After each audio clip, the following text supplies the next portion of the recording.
we got we got untitled, unfocused coming back. Raymen, Tyler. Yep. And the viewer. That's you. Yep. And yeah, like we said, a lot of stuff. Skipped a week, so we got essentially a double episode. And we actually did quite more than what we were supposed to in the back. By that I mean me. I did much more than I thought I would. By that I mean I watched one thing. Oh, that's good. That's great. And so yeah, what do you want to start with, Ray? What do you want to start with, Tyler? Oh man, throwing it right back. And it's just like a game of tennis. Speaking of tennis, that's anime. Nice. You really know your segues. Do we have a tennis? Yeah, we had SNAFU. Oh yeah, they did play tennis. Okay, yeah. Let's start with SNAFU. I think you said earlier that you're kind of warming up to it. Yeah, they didn't get to hear that, but yeah, we warmed up. We're warming up. SNAFU was building it. We got ourselves a good thing going here. It's episode 3 and 4. Mm-hmm. Episode 3 kind of works around helping the tennis club with just the one person, I guess. We haven't seen any of the other members of the tennis team. Yeah. Except for that one person, that guy who looks like a girl, who, like, the main character's like, dude, if you were a girl, this would change everything.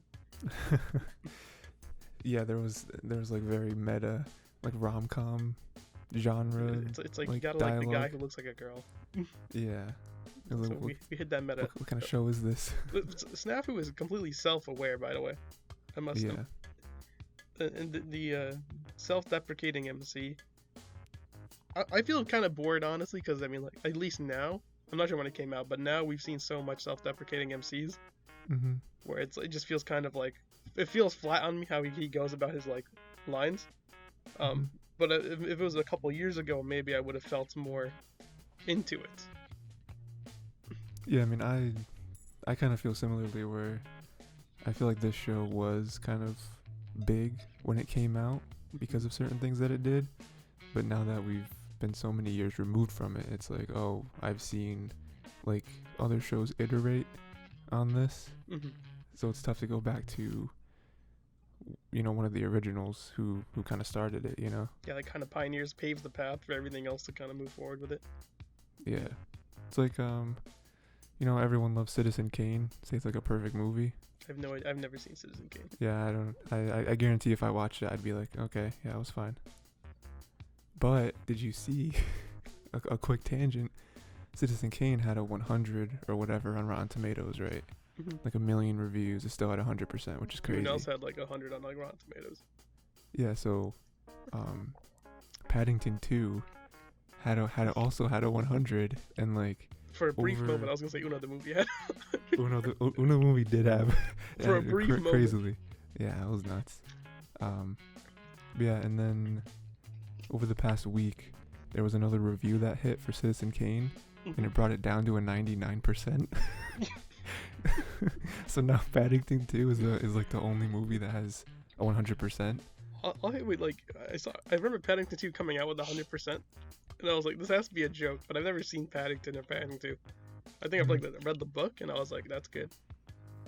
I think people really liked the first one, and then the second one was like, no, seriously, this is a legitimately like fantastic movie. Okay. But I've never seen it. You know, that also hurts. To stretch a little bit and go a little farther than what we normally would. Coco had me feeling a similar way as SNAFU did. Okay. Whereas, like, that? Well, I mean, like, with the idea of, like, the story of the movie, you know what I mean? Not, like, what the story represents, but the main plot line of, like, Coco has already been done before, I believe. Something along the lines. But what Coco stands for as a bigger picture, you know what I mean? As, like, what it meant to, like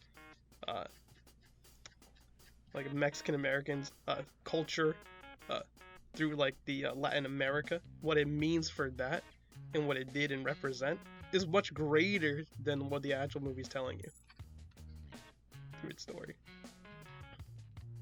Yeah. I mean, a lot of Pixar films, or even Disney films, are very similar at their base. You know, it's a very similar story. You know, parents are always dead for some reason. It always happens. I'll say Coco, the only people who are dead are people who are already been dead. Yeah.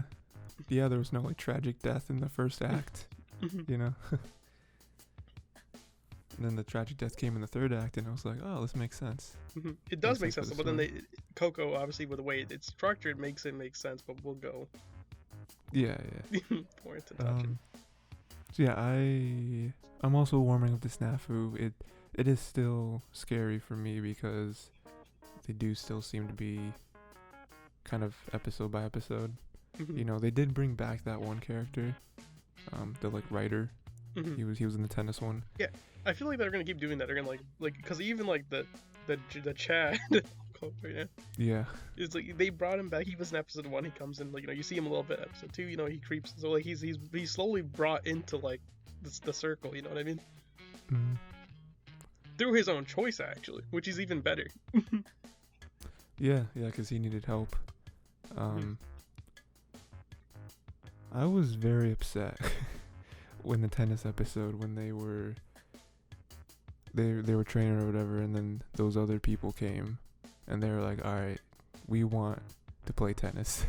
And they were trying to take the tennis court from them. It's fun time, right? But like the thing is, like, you have like it's like, no, we reserved this. You cannot have it. Yeah, that's how I was feeling. Again, like, this isn't me like going back to like any Japanese anime about schools, where I wonder what the actual structure's like. Because I feel like if a club like reserves something, you can like go to like a club advisor and be like, we reserve this. Yes. Tell them they cannot be here. Yeah, exactly. Like, we got permission. Like, I always from feel the like school. this is me just going on like about like American. At least when I watch American school, I get like some like structure where I'm like, I understand where this is coming from. When I watched like Japanese anime schools, I'm like, it's chaos. There's no actual foundation for what's happening. This hits with Tokyo Revengers as well. We're like, how do you have like a bunch of kids like fighting in the middle of like somewhere and no one's telling them what to do? Not even police are here. Are you kidding me? I mean, in one of the episodes, I don't remember which one it was. I think it was probably episode 4. There's just like kids coming from other grades to a school that they don't go to and just destroying younger children, and it's like, nah, this just happens. See, with Tokyo Revengers, though, I think they kind of played that. At least that they played that part for fun, though. I'll say that, where it's like they just floored everyone as they walked in. But like, realistically, there should have been teachers or like some security guard like on patrol, like being like, "What are you doing here?" Yeah. Obviously, if they got floored as well, that would have been like fine. There's no complaints come from me if they got dusted. Yeah. But like, at least have them.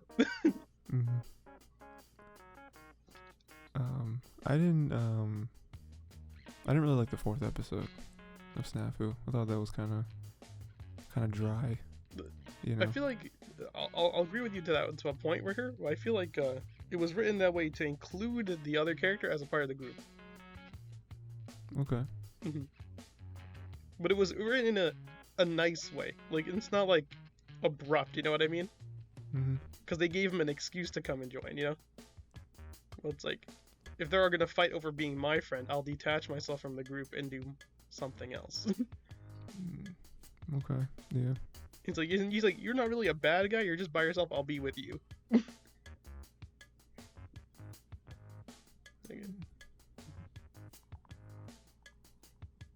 Do you think for SNAFU, do you think we'll see the tennis player again? 100%, dude. I think the next episode is gonna be the what is it when they're doing their like career choice or whatever. Yeah. Dude, he's gonna invite them home. his career choice of being like, I want to be a stay-at-home dad was wild. He's like, I want to be a house husband, the perfect breed. I can cook, I can clean. He's like, yeah. So I want my project to be me just being at home.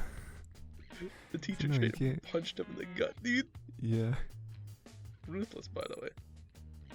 Yeah. And I saw they were smoking, and I'm like, they probably could smoke in teacher's lounge. Maybe. I know our school, you definitely couldn't do that. Elementary school, no joke, we had like one of the teachers like talk about how we can't, like, smoking's bad for you. And I kid you not, I knew that like every day after school she would go outside and smoke a pack. Everyone knew it. It's like, why to get you to speak?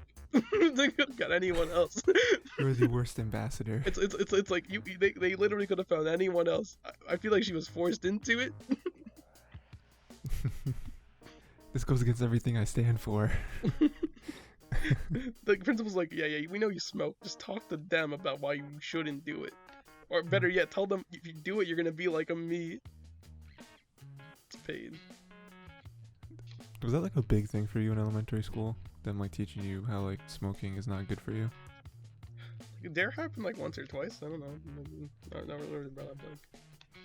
I feel like we had like a whole program where it's like every Monday for like 8 Mondays, someone, Really? I forget who they were in the school. Were they like not like a counselor or something, but you know, some other person who's like not a teacher, but they still work in the school. I don't know. In our elementary school, and it was like, yeah, she would come in and she'd have like a program for us, and there'd be like activities. Smoking was not one of the activities. And I was really worried. I thought they're like, here, take this. If you take this one, you'll know how bad it is.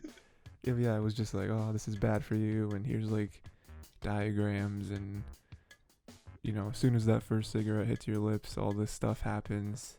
You know, I was like, oh, okay, this is bad. Don't do it. This makes sense. And then in middle school, we had like in health class, I feel like half of our 7th grade, I think half of our 7th grade health class year was just on drugs. It was like, here's like what heroin does to you and whatever, all that stuff. But heroin's like a truly bad drug. Yeah, it's bad. Isn't it like the whole like opioid crisis that's going on right now? Or it's been going on? Yeah. For years. Wild. Yeah. It's crazy. So anyway, so yeah, drugs bad. Drugs bad. Yeah, don't do them. I also never understood what was that, like dare? Like, I'll be honest, like, at least I can speak for like college going high. I don't think like most people will be upset if you say, no, I'm not taking this. Most people. Yeah. Now, if they slip something, it's different. Oh yeah, totally different. Yeah, it's a different story there. But most people would never be upset at you saying no to something. Yeah. Yeah, I mean, I feel like that's very specific, very small circles, you know, that would be upset, but it's just life, you know.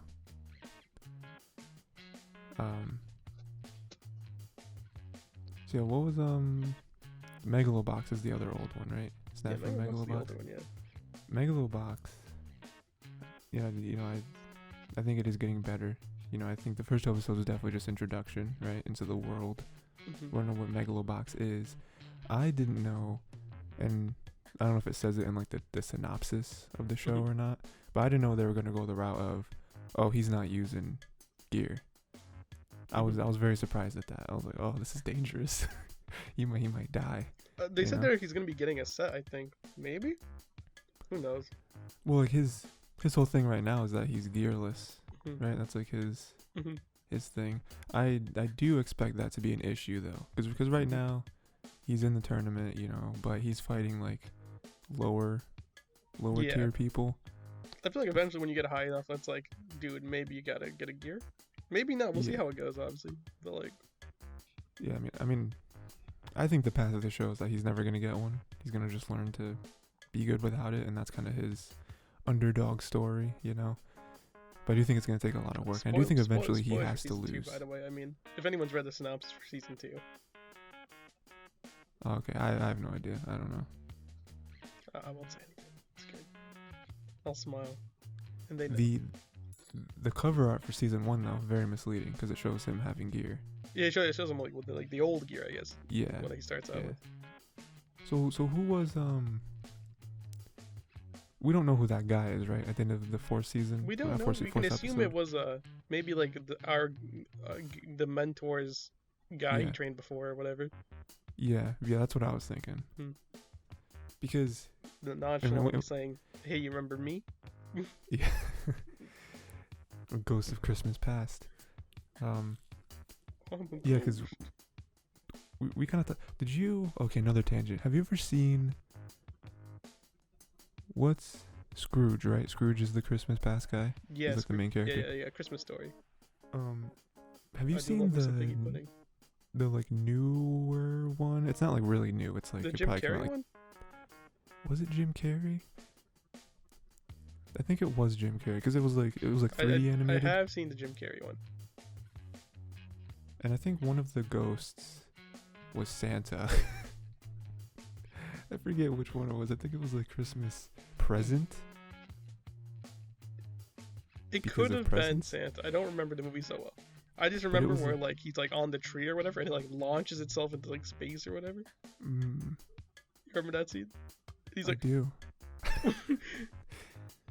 Do you remember kids running around with playing like stick hoop or something? I don't know what it's called. When you hit the we played enough Shovel Knight stick. Ah, that is true. That's true. Yeah, we do see that. What thing was Shovel Knight just involved in? Wasn't there something big that they just got Shovel Knight in? They were Smashed or Rivals of Ether? No, it wasn't Smash. It wasn't. Oh, it was Fall Guys. Shovel Knight's in Fall Guys? Yeah, Shovel Knight got in Fall Guys. Yeah, that's so cool. Good for them. Good for Shovel Knight. Yeah, good for Shovel Knight. Yeah. Yacht Club is a great studio. Great, yeah. They did not have to release 4 different games, yet they did. They did, yeah, and they were all great. So, with Megalo Box, right? Do you think that they're because we also saw a scene where that woman who was like kind of in charge of the whole thing, she didn't seem very happy that he was succeeding. Well, it's like I think like the way she sees it, right? She's not the fighter. The fighter has like full respect for Joe. Okay. Yeah. I think his name's like Yuri. It's full like respect for Joe. She's like, this guy's like a dog from the streets. No offense, but like this is like a born bred man. We need to keep him off of this. They're gonna taint this pure boy. Yeah. Pretty elitist, honestly. Yeah, I mean, with you saying respect, we did see a very small scene of him training, him like hitting the machine, and then he was like done for the day, and he remembered what Joe said, like, oh, that's what you call Megalo boxing, and then he was like, I gotta go back, I gotta train more, you know, which is cool because it seems like Joe is getting in his head, and he's like giving him a new perspective on the sport. In a good way, though, you know? It's like, I don't feel bad for him. Like, he's not, like, a bad character. It's just that, like, he's, like, I guess all he is trained just to be, like, number 1. And he's held it. Yeah. But I guess now, like, some new guy wants to challenge it now. He's, like, a new Rush. You know? Yeah, I mean, it's, yeah, exactly. He's trained his whole life. He's, like, a perfectionist when it comes, like, I imagine Joe's comments got to him because Joe really loves the sport, like he lives it, whereas Yuri may have felt that way when he was younger, but now it's kind of mechanical. It's kind of just like something that he does. He doesn't really think about it, you know, he just wins and it's over. It's kind of like I can't remember it, never mind, move on. We really just got like, Megalo Box is where it's like, it's been going good. I mean, I'm excited. The kid seems to be like a very important character that they're purposely not showing much about. It would be crazy actually if he was like the son of like the girl. That'd be cool, yeah. Or like you know, he's like somehow like his parents were like big into like Megalo boxing, which is pretty much how I can like do like all these crazy reads or like know what to do.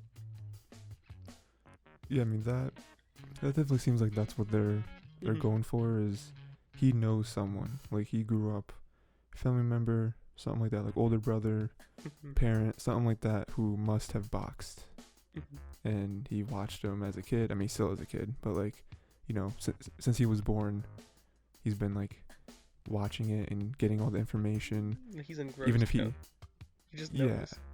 Yeah, and that's why he's able to see certain things, which is cool because them adding this kid character into their group is a nice dynamic that kind of challenges whatever the coach thinks. It's like the coach is like, for the most part, he's right though. You know what I mean? He is. Like the big picture of boxing. You know, he's like, do this, you'll basically do fine. But like for those reads though, that kid is like a monster. Yeah, he is. Yeah. Yeah, because when he was fighting, I don't remember his name, but like that really big dude. Yeah, he was like, dude, he's gonna hit you with the left. Like Potemkin. Yeah. Don't ask me why I remember that. I'm kidding. It's from Guilty Gear. Potemkin. We all know Potemkin. Yeah. No, we don't. So when he handed in those cameras and that dude gave him 3 pieces of candy, I was like, come on, man. Like, this supposed to be drugs, I think. Yes, yeah, I kind of got that where it was like it was more than just candy. Yeah. But like, and there was supposed to be a 4th one. He's like, I didn't get mine. Yeah, like what's going on? What do we? Come on, there's clearly, you know. And then when you realize that he's the one who brought the gear to the guy.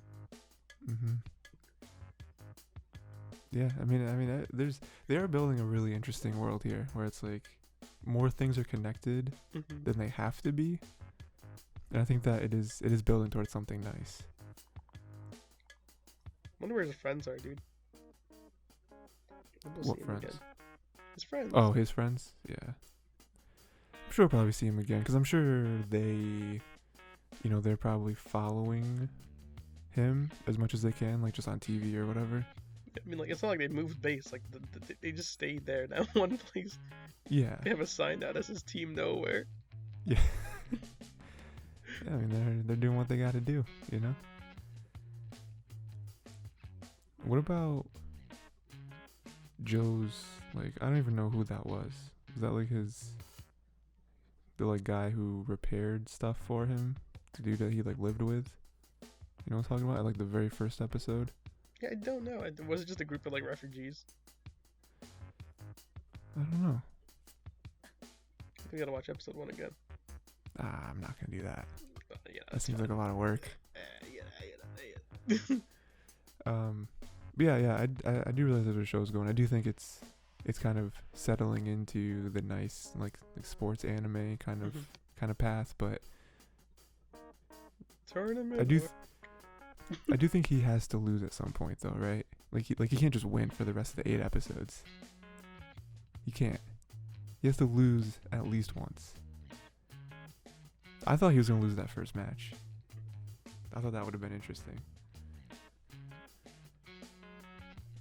I don't like what you're doing right now, Ray. I don't like that.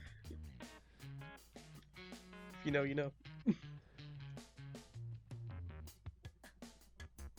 I mean,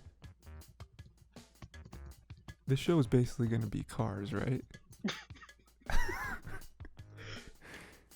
You know the hottest take. Like, you're talking about Cars 1 where, like, Lightning is, like, taking off, and then Lee's, like, has to learn from, like, Doc and Mater on, like, how to race again. Yeah. Before he comes back and wins the Grand Prix, but then actually doesn't win the Grand Prix. He loses. Yes. But then he overshadows the win because of what he did. Yes. It's like he helped the other racer cross the finish line. What a noble man. Yeah. Even though he could have won. Could have. Some say he should have. Not me. I just gotta say, the greatest villain that Disney ever created was Chicks, the Thunder Chicks Hicks. Because he's so funny. He's pretty good. He's pretty good. You know what else comes after thunder? Lightning. It's so good. Yeah, that's true. You see where I'm coming from, though, right? Like Megalo Box is going like Sunoco. It's good. No, I'm Dynaco. Dynaco, yeah. You said Sunoco. I just went with that was Dynaco, real. I meant Dynaco.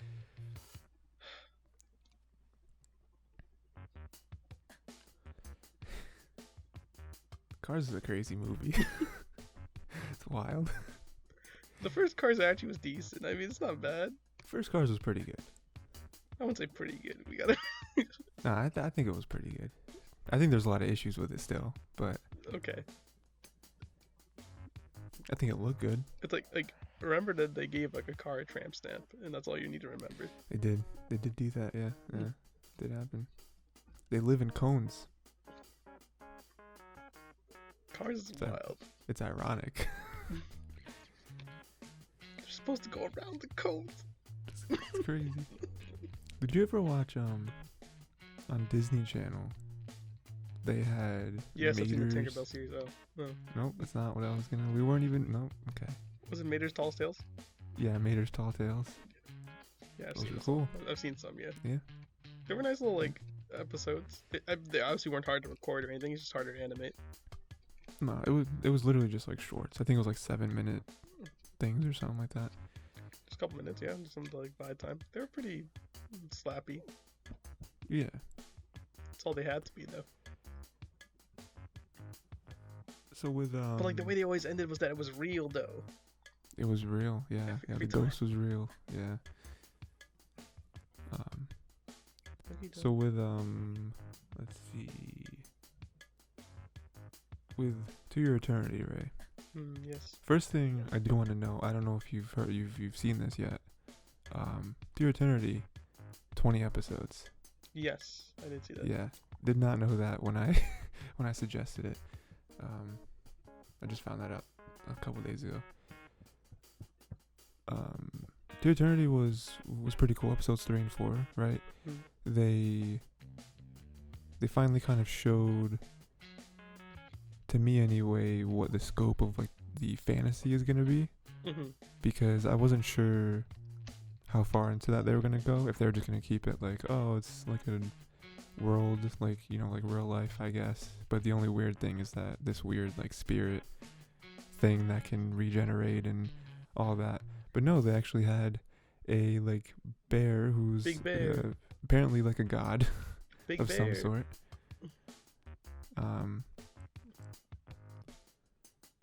Yeah, I thought the fight scene was cool.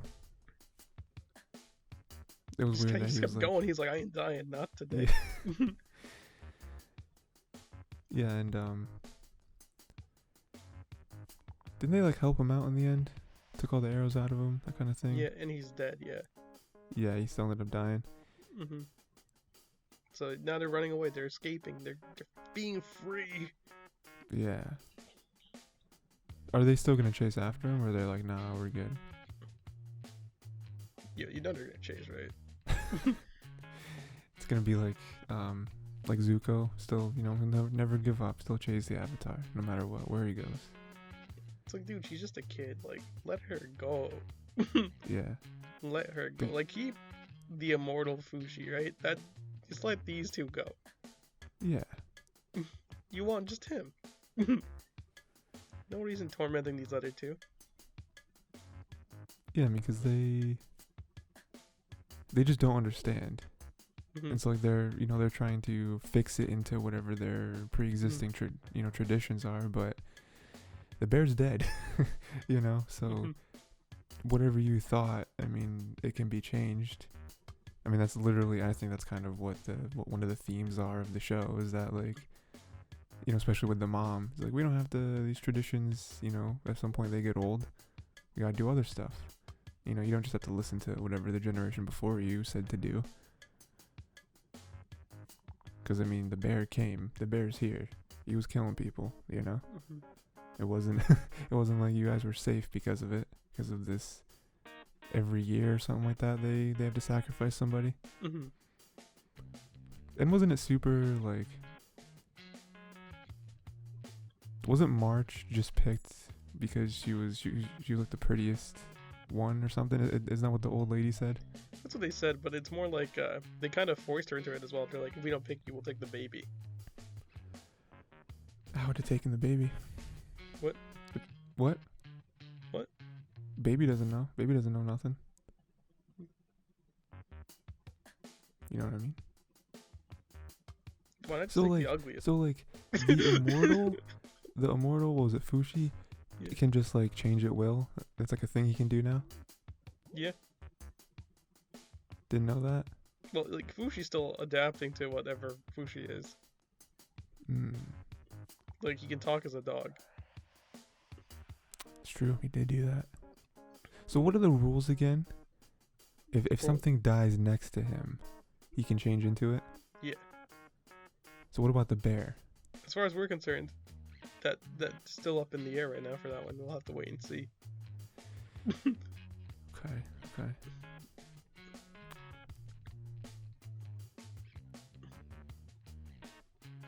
I hope the girl dies. Which one, the little girl or the big Yeah, girl? the little girl, yeah. How do you want her to die? I don't want her to die, but like, How do you want her to die? oh, how? I don't know, man. She like Hopefully she just kills her. just ices her for no reason. It's like she has like had her hands up, like wanting a hug, and she just goes right through her. A quick death. Yeah. All we can ever hope for. Then he realizes what he's done, and he goes to eat the body, so then he leaves no evidence. That's smart. I just think that would be like a fitting ending, you know? Mm-hmm. After 20 episodes of growing, you know, She wants to he be mother, can't so we die. might as well just kill her. What? Yeah. The mother was going to die from grief anyway. Yeah. It's efficient. Quick, I'll teach you right now.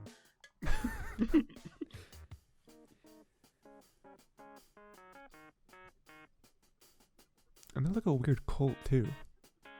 Like, all have the... I don't want to go into, like, To Your Eternity goes on a lot of stuff. Like, it just touches on it. Like, this, you think it's crazy now, it gets crazier. It's ridiculous. I don't know how the author tops it. Again, same person did Silent Voice. Makes sense, yeah. We have those connections. And, like, I'm not afraid to show things. Like, they were sure of gonna rape the other girl. And then she's like, nah. Yeah, that's true. Imagine she was weak. That's crazy. If she was weak, but she isn't. She's a strong female character, so she has to win. That's not how it works. No, unfortunately. Yeah, I mean, I think that, you know, I do hope that this, like, goes somewhere, though. You know, because even right now, it's nice. You know, they're escaping. It's all good, right? But we need, like, an objective. Okay, just so you know, so it's a constant reminder for To Your Eternity. It is just following this orb. Yeah, okay. Okay. Something has to happen, though. So, like, whatever happens, you know, happens, but the orb has to continue. Yeah, no, I get that. You can think of it as essentially just an observer who has, like, no choice in what... Or I guess, like, it has choices, but I mean, it has nothing else to really control anything else around it. Other than what it can do.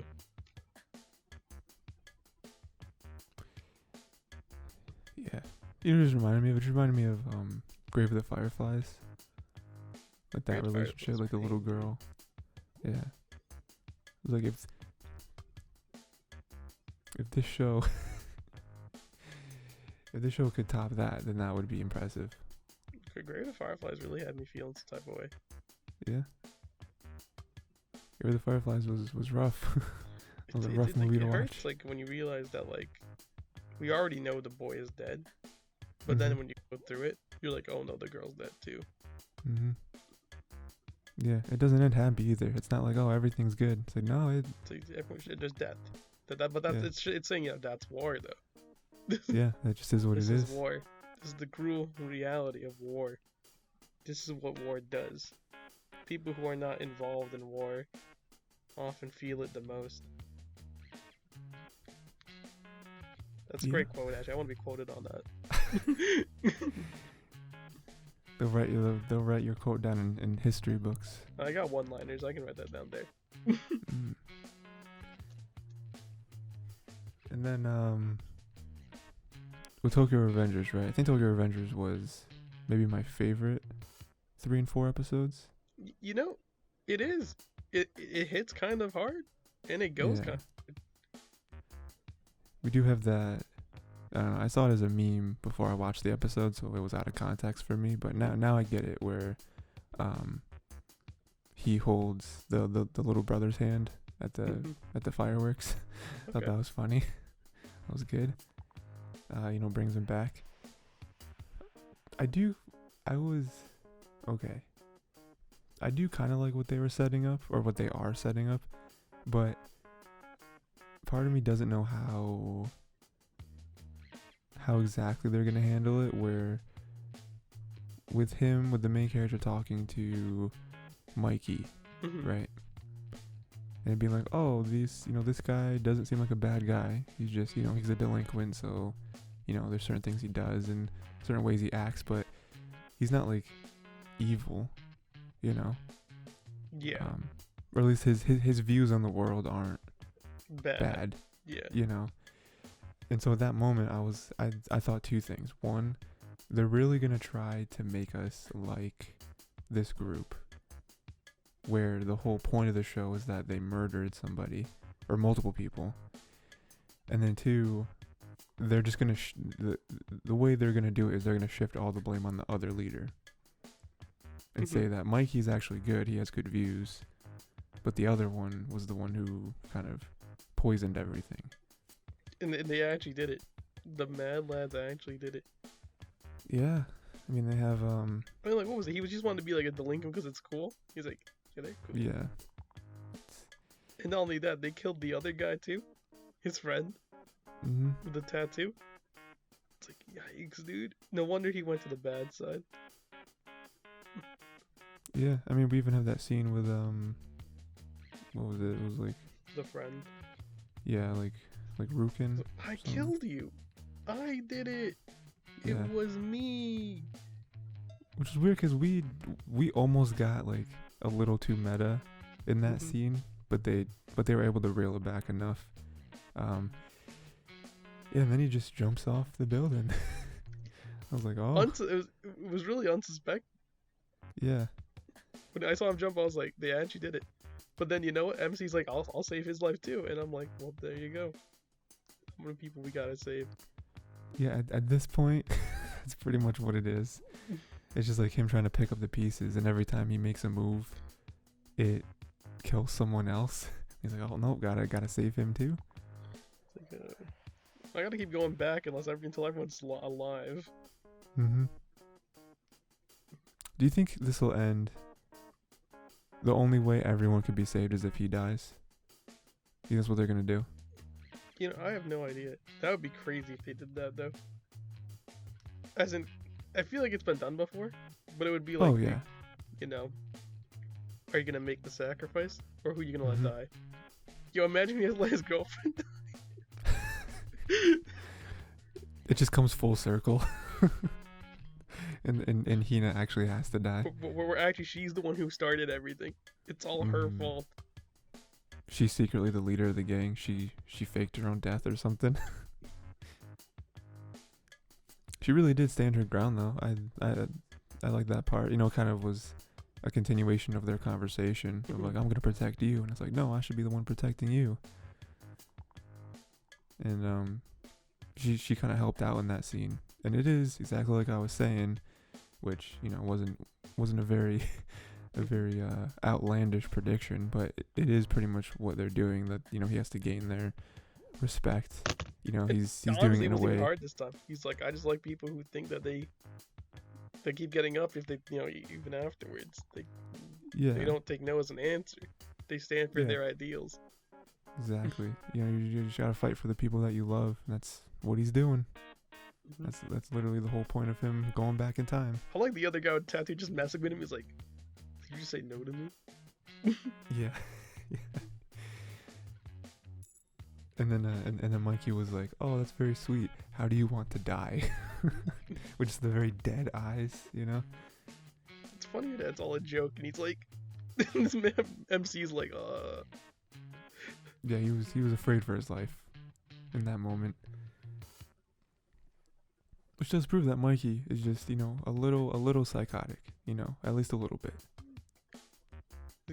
He's got the cold reads. Just look at them and be like, we're gonna chomp you up, put you like some bridge, toss you in, fishes eat you, and that's just a Tuesday.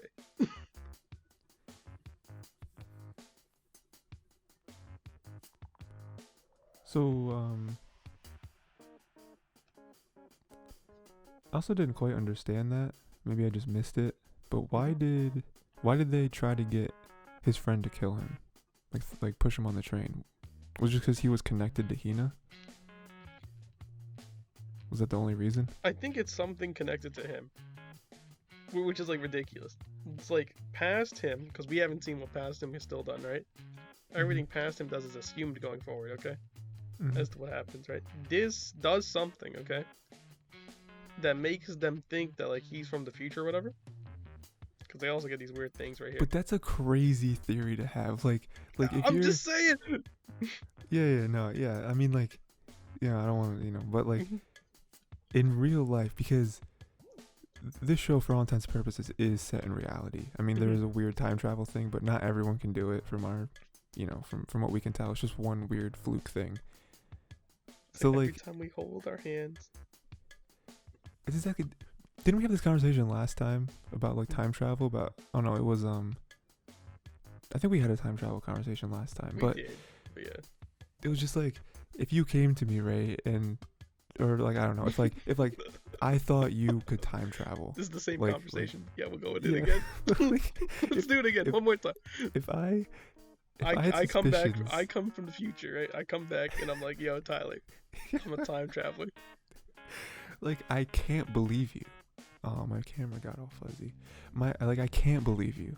Like, I don't think you would lie to me about something like that, because that's just a weird thing. Like, I know you. That'd be a weird thing for you to make a joke about. I'm time traveler. But like, I couldn't believe it. Like, I don't care how much you tell me. I'd be like, I don't know. I'm like, I don't know if that's... Watch for this crazy proof. In 10 minutes, okay, you're gonna get a knock on your door. It's gonna be your neighbor asking if like you have like some cheese or whatever. Craziest read. That's a weird thing to ask. He needs it for like his Italian wedding. There's so many layers. Because he knocked on my door too. He'll come running down here. Tell me, please. It's in 2 hours. I just need the cheese. I left my wallet in my car and it burned out. I'm begging you. He just has on like a pair of slips. Why would they plan better? So it's so important. And his car burned out when the groceries. All the groceries, or did he just buy cheese?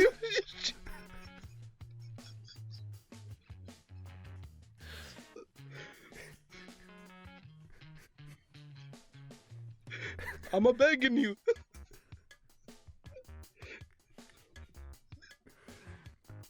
Was that your Italian accent?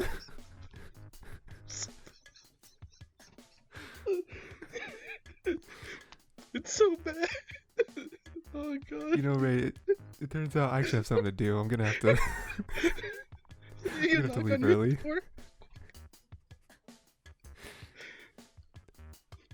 Some Italian guy knocking on you. But I can't believe you though. Like, I can't. This isn't.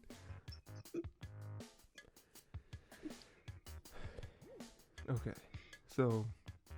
They say bits are pre-planned and they don't even know. I'm not clever enough to plan anything. But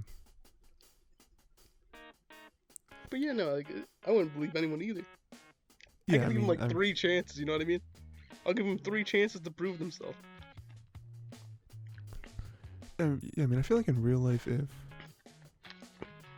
if someone was actually to give me proof, and like proof that in my mind it couldn't have been set up, because even how ridiculous that bit was, like, you could have talked to my neighbor and been like, hey, in like 10 minutes, knock on the door. Like you could have planned that. I feel like you would have to tell me something that is impossible to plan. Like the weather would be nuts. If you were to be like in like 5 minutes exactly, it's gonna start raining. You know what I mean? In exactly like that would be 36 something. hours from you, a plane's gonna land in Albany, right? And on that plane is JFK. He time traveled back here to kill the ancestor of the unnamed man on the rooftop who killed him.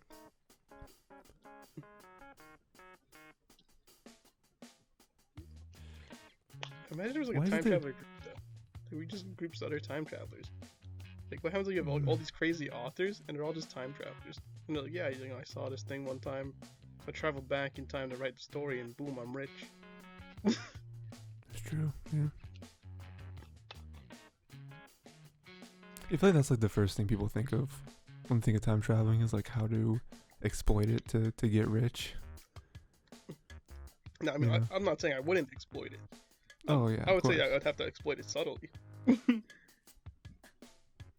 I feel like movies and shows try to avoid that by being like, oh, but if they do that, there's going to be consequences because it's the butterfly effect. So like, oh, if just a little thing changes. Everything's the butterfly effect, though. So it's like. Yeah. I mean that's just life, right? One thing happens, another thing happens, and then you die, and then,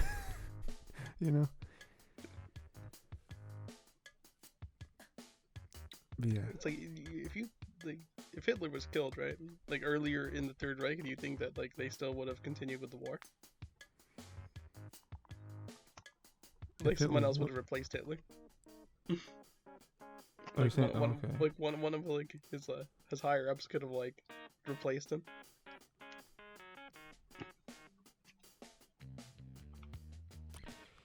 And the events of like the World War II would still be the same.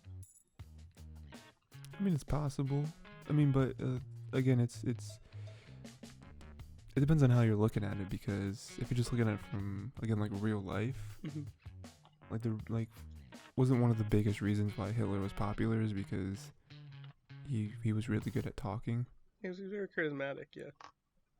So it's like, would you be able to find someone that'd be able to be as good as him in his circle? No. I think you find someone better than Stalin in his circle. Stalin was not very charismatic. Or very much appealing to the public. Well, to be fair, Stalin, like, I don't like you, go to the gulag. Just get gulagged. It's like, do I know you? Not anymore. So you're on the list. Excuse me? I feel like once you reach a certain level of power, it doesn't really matter anymore. You can literally just craft whatever narrative you want, and it works. As long as the people in your circle are okay with it. Because they're the only people who actually know. Sure, yeah. See, that's the craziest thing, though. Like at least I think about it like this. Like, this is big brain off topic right here. Like if you're powerful enough where you have your own inner circle, the dynamic now becomes not just doing whatever you want to do. It's being powerful enough to do what you want to do, but also not upset anyone in your circle at the same time. Well, I mean, that's the whole thing with a company's CEO doesn't really matter, because you usually have like a board, right? That like there's like 10 people on. Oh, yes, the board directors. Yeah, and then you have like shareholders, whatever. Exactly, yeah, like shareholders. As long as you can please those people, you're fine for the most part. But then, like, I guess nowadays with like businesses, it really does like abandoning the people sometimes is almost as bad as abandoning your shareholders, and vice versa. Yeah, I mean, there's calls you have to make. Have you seen Succession? No. Do you know what the show is? No. Okay, it's a HBO show. There's 2 seasons. Okay. 3rd season coming out soon. Very excited. It is a show about like a family who runs a business, who like founded a business, and now it's like the biggest media empire in the world, basically. And it just reminded me of that, because there are things that happen in that show that's like, oh, you gotta, the shareholders, the board, you have to make really tough decisions. Like, that could cost millions of dollars, that could cost lives. And it's like, but like, the board though, And it's a good show. It's on HBO. It's good. You should watch it. It's good. It's on the list now. Succession. Yeah, I think that's it for our like core anime we're doing. Right? Core 4. Core 4. That is what it's commonly known as. Yeah, Okay, how about this? I watched some anime, right, in my time. And so there's just some things I want to let you know about, okay? What do you say? What are you What a talking? surprise. The anime watcher here. It's a very dangerous kind to the manga reader. I feel like there's some sarcasm that's coming out right now. It's not sarcasm. It's more I was trying to see if I can get the joke going. Oh, So I watched I don't know, man. I watched My Hero again. 5 and 6. Pretty good. Standard. You know, it's My Hero. You're getting what you get. I don't think anything crazy happened in the last couple episodes. We just met more characters. It's all cool. You know, we're seeing Team B, which is cool. I forget what there's some quirks that are kind of like OP. Just nuts. Like you have one girl who just like has really big hands, and that's her quirk. It's really funny. Don't insult, dude. It's very powerful. But then you have someone who can just grow mushrooms on any surface, and there are people that grow mushrooms like inside of you. It's like, oh, that's deadly. And there's someone who has a manga quirk. It's like an onomatopoeia quirk basically. And it's like, oh, if they can like turn words into physical matter. Nuts. Yeah, it's just more like basically like another tournament arc right now, kind of. So it's cool.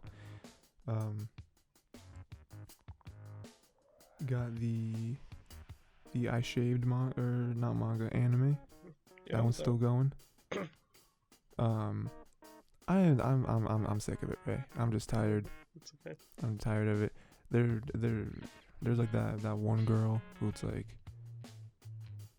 you know, basically kicked off the show where it was like, oh, he confessed to her and she said no, but then she keeps like inviting.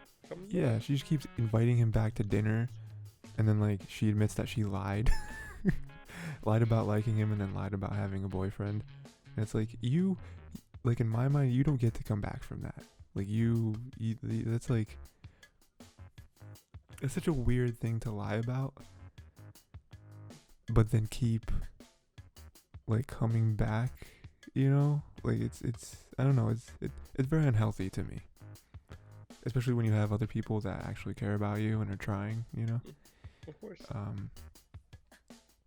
Sick of it because I feel like that's where it's leaning. Not happy. 86 is cool. I heard 86 is pretty good. It is good. Getting more, like I said last week, it's very, very much Gundam vibes. People are, the one thing I have seen that a lot of people are upset by is the action. It's kind of a lot of times non-existent, and then even what it is, it's not super like exciting to watch. Okay. Yeah, I mean it's cool, but I don't look forward to the action scenes. I'm just like, oh, they're happening, and I'm more excited about like the stuff they're saying while they're fighting rather than the weird spider mechs, like you know, destroying other spider mechs. Like it's whatever. It was cool. They they're building up the character more. Like we thought that the main character was getting good with them, and then all the other kids are like, hey, you get to sit in your like ivory tower while we have to fight. Like you didn't even ask us our real names. You're not treating us like human, just like no one else treats us like human. It's like, I'm just 86. Yeah, 86. It's like, oh, you've never called us 86, but you've said it without saying it, you know. And but yeah, I like that. They're kind of going over those walls and stuff, and cool. And then I think the only other one that I watched Vivi or Vivi.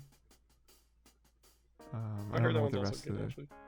Yeah, I don't remember what the rest of the title is, but I only watched the first episode. Thought it was cool. It's like a weird, they're going like AI, Android kind of route. Main character is the first AI, but that has like actual like sentience, I guess. Whereas the other ones are more like like a robot who just has one function.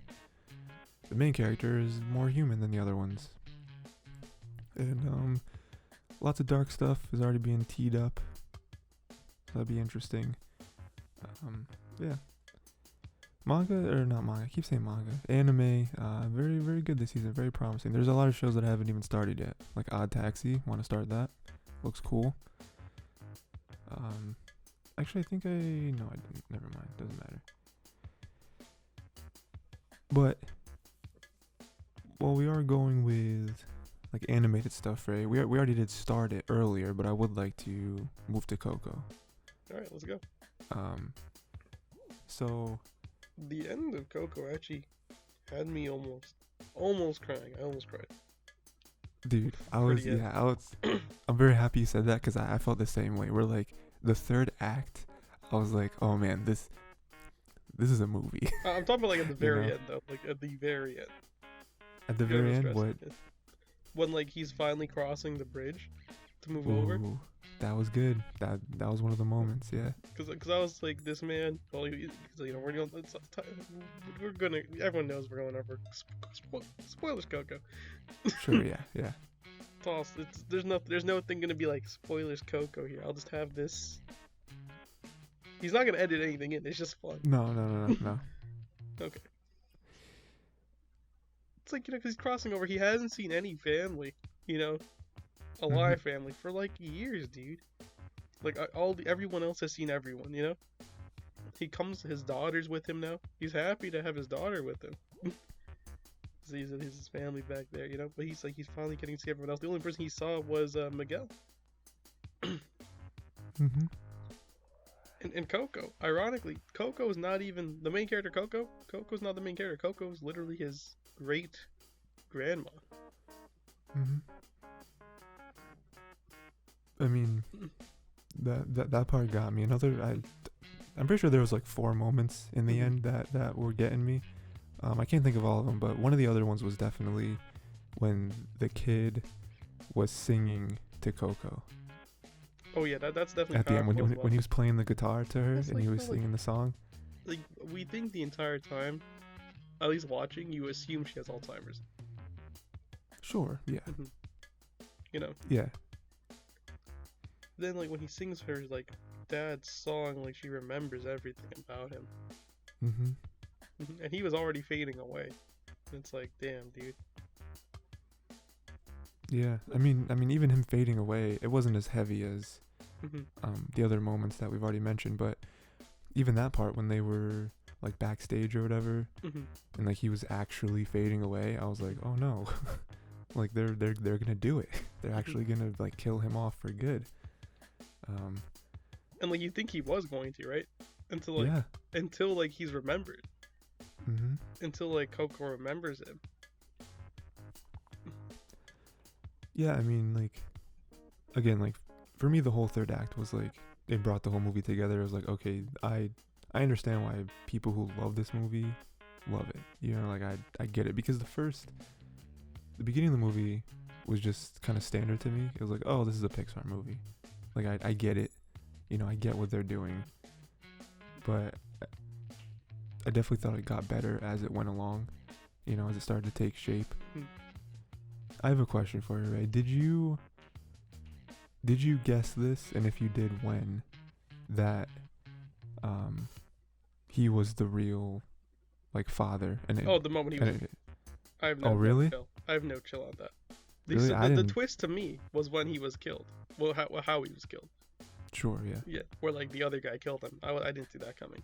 But like the moment I saw him, I'm like, this is the dad. Like, no, stop. I have no chill. Okay. Wow, yeah, that's impressive. I didn't guess it until that twist when he killed him. I was like, well, why would he do that? And then that's when it started to come together for me of like, oh, I bet you he's actually behind all of it. And then once they started talking a little bit, I was like, oh, he's the guy. It makes sense. I mean, like the way this is me being like real meta on like how I viewed it. Because it shouldn't be as like instant as you say it is.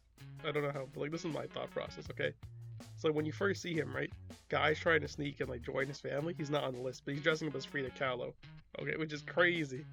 It is, yeah. Okay, so you're telling me no one has like pictures of Frida Kahlo up in there, like,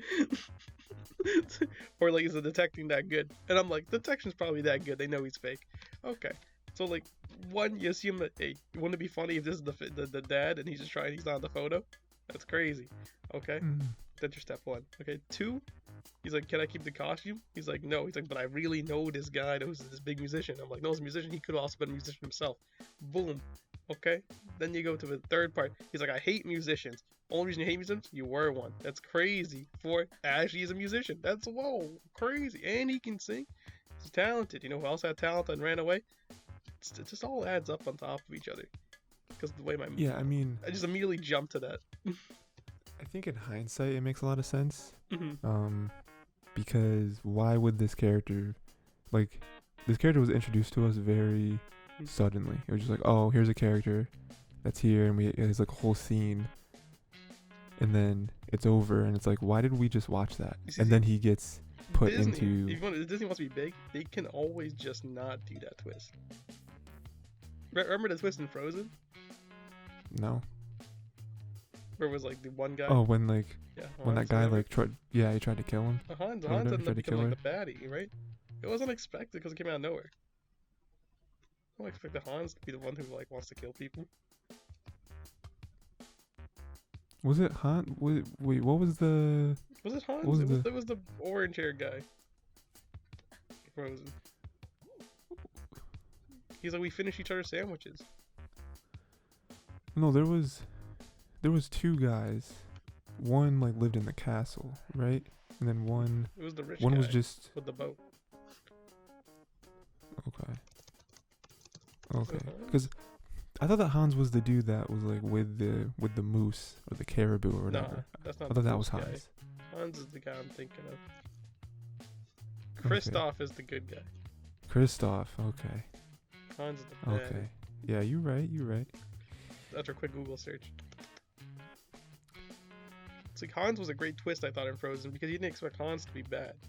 That's true. Yeah. Yeah, he didn't really give off any bad vibes. I mean, we didn't see like a whole lot of him, up until that point. But then when like he explains, he's like, well, we already knew his backstory. He's a kind of like, he's like a part of a family, not really big. Everyone is like higher up on the ladder to getting the throne than he is.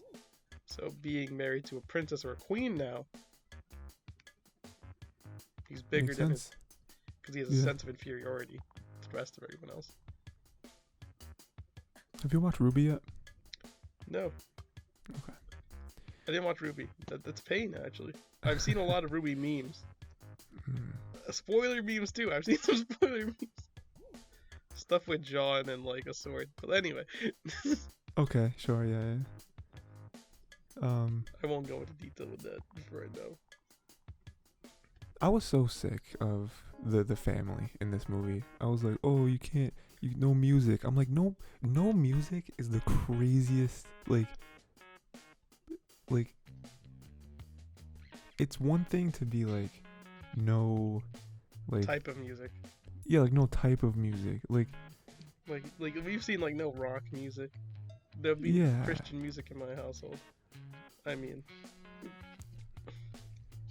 like, even if you were like, okay, no baseball.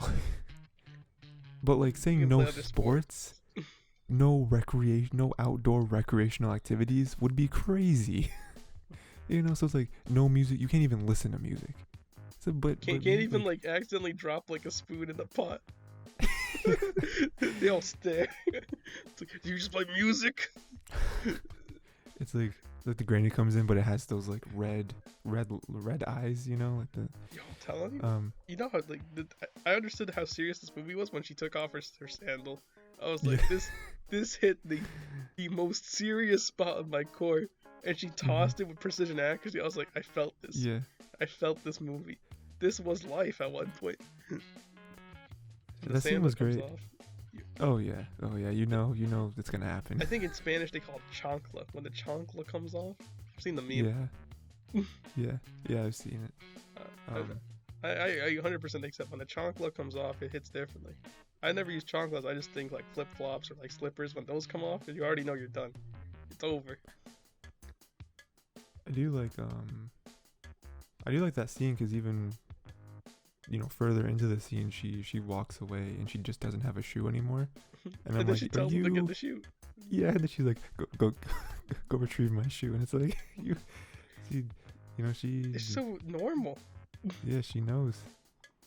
She's been around a while, And the only reason they're okay with music is because Coco's okay with music. Mm-hmm. Yeah. Yeah, because Coco. Yeah, that's interesting. Yeah.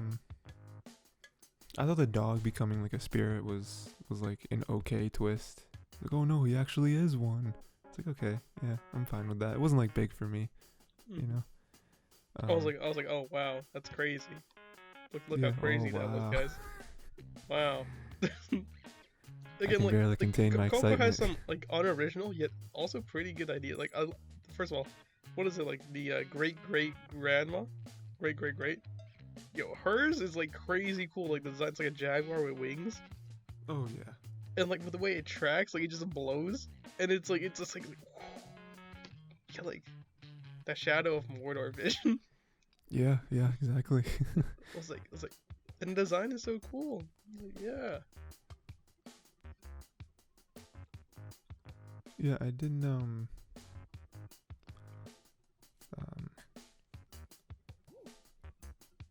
I thought that it was weird. I don't know. He like had like a shrine of this dude in like an attic. I thought that was weird. That was odd.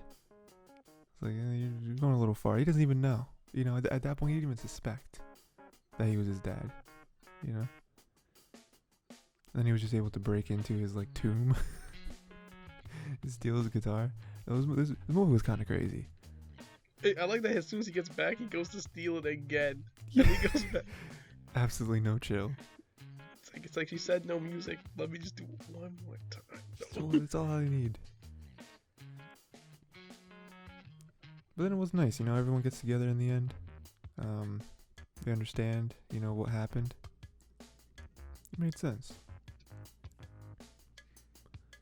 And like his biggest song, like "Remember Me," it wasn't even made for that. It wasn't even made for a stadium. It was just made for his kid. His daughter, yeah. Yeah, it was nice.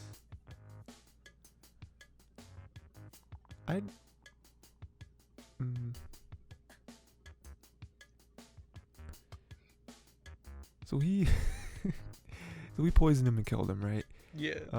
Imagine that you poison your friend and then you make a movie out of it. That's crazy. It's so nuts. The evidence was always there. He's like, yeah, I did it. Yeah. Like he was. Dude, that's a really good scene in the movie. How'd you think of that one?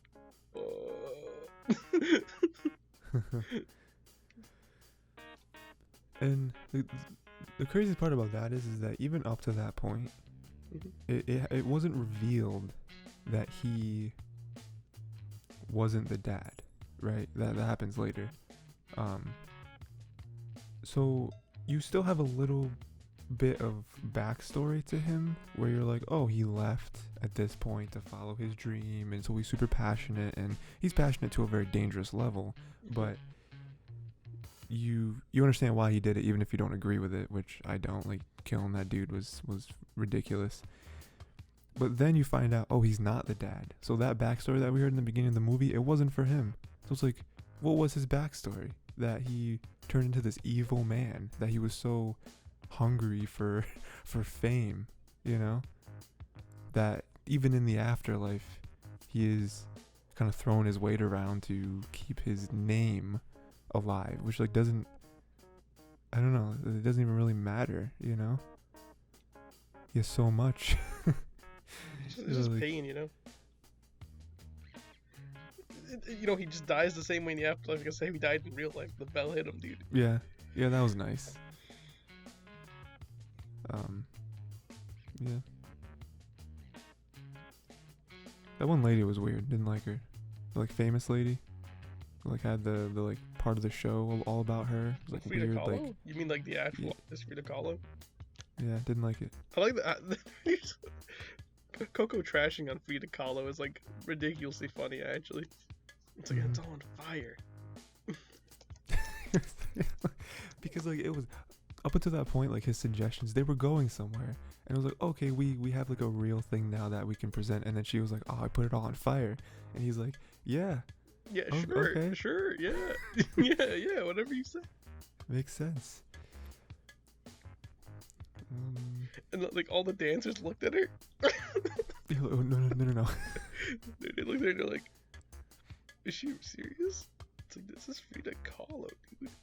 She's serious. Yeah, we can't say no, but you know the craziest thing though is like, imagine this though, like if you're famous, right? Like you will like most likely never die. Because people will always remember you. Yeah, some way or another. Like Frida Kahlo's like a world-renowned like artist. It's like, I was like, she's gonna be there forever, dude. Okay, so quick explanation of what just happened. This is now I'm gonna actually have to edit this episode now. I'm actually gonna have to go in because I don't know what happened. My power went out for like, I don't even know if it's just like my computer or my whole room, or I don't even know what just happened, but it just like flicked off and flicked back what happened on. if I said your power is gonna go out though? It's like a time travel. That would have been crazy. So I was able. I didn't even know this feature happened, or this feature existed. And I use Adobe Audition just because I use Adobe for stuff like Photoshop and all that. And it actually let me recover the whole session that of my recording. Because if not, I was gonna have to be like, all right, Ray, we're just gonna have to go through quickly what we went over already, which would have sucked. But it did let me save it. I did have to start a new. Would have hated it. Yeah, same. Yeah, that would have sucked. We would have sped run it. We would have been like, no, this is it. We've already talked about it. You'll never get to see that. You'll never get to see the initial reaction ever. Yeah. So Tokyo Revengers, that was cool. Oh man, dude died nuts. All right, so. The time travel still whack. Time travel still whack. Yeah, I did have to start a new like video recording, but the last one hopefully was saved. If it's not, I'll just throw like an image up or something. That's fine. Yeah, with Coco, I don't really think I had anything else to say about Coco. I honestly think I was done. I feel like we talked. We really hit the end of what we could do with Coco, and that's fine. Yeah. It just so happened to cut at the perfect time.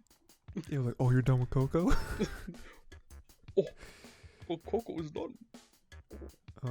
So since we are done with Coco, Ray, we're gonna pick another movie, right? Did you have any ones that you really wanted to do, or do you want me to throw one out there? List again? I'm like, look at the list. Yeah, so let me read you off the list that I have currently, Ray.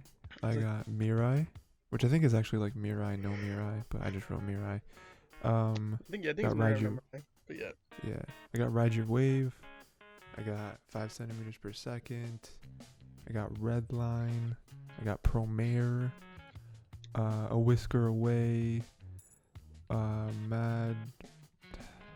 Maquia, something like that. Earwig and the Witch. Got Violet Evergarden, and I got the Bunny Girl movie. Okay, I mean, like, the three I'm feeling are either Promare, Bunny Girl, and Violet. Promare, Bunny Girl, Violet. Okay. What did we just watch? Coco. Coco. If you were to ask me for a pick, those are the three I'm vibing with right now. Yeah. Why don't we do Promare? It's correct. Yeah, I feel like Promare is pretty different from Coco. I mean, I haven't seen Promare, but I feel like it's... Promare's trigger, so, like, we're in for a good ride either way. Oh, yeah. So, yeah, Promare next week. We'll do that. There we go. Okay, so next, why don't we, a little bit adjacent to what we're doing now, or I guess before. I read a ton of manga, Ray, okay, that I don't know if I told you about in the meantime or not. You read a lot of manga. So I feel like last we'll get the Chainsaw Man because we both kind of did that. So we'll save that for last, or the last manga. What do you do? What you read? You got a good list? What you read? I feel like I said a lot, but it's not really a lot. Oh, so it's like maybe like 3 or 4, 2 or 3. That's fine. I'm just a liar. Real quick, I forgot this. I forgot to say this in my manga or my anime segment. I did also watch that like other slime show. Like I've been the hunting slimes for 300 years or something. Okay. Oh, that one. Oh. Yeah. There are two. There's like the Slime Diaries or whatever, which is with the reincarnation of a slime show, and there's this one completely not related at all. First 2 episodes pretty cool. It's basically just like a slice of life. You know, it you know what it reminds me of? I don't like it as much as this show, but it reminds me of the Dragon Maid show, where it's just like there's ridiculousness in it, but it's pretty much just like a slice of life, you know, feel good show, right?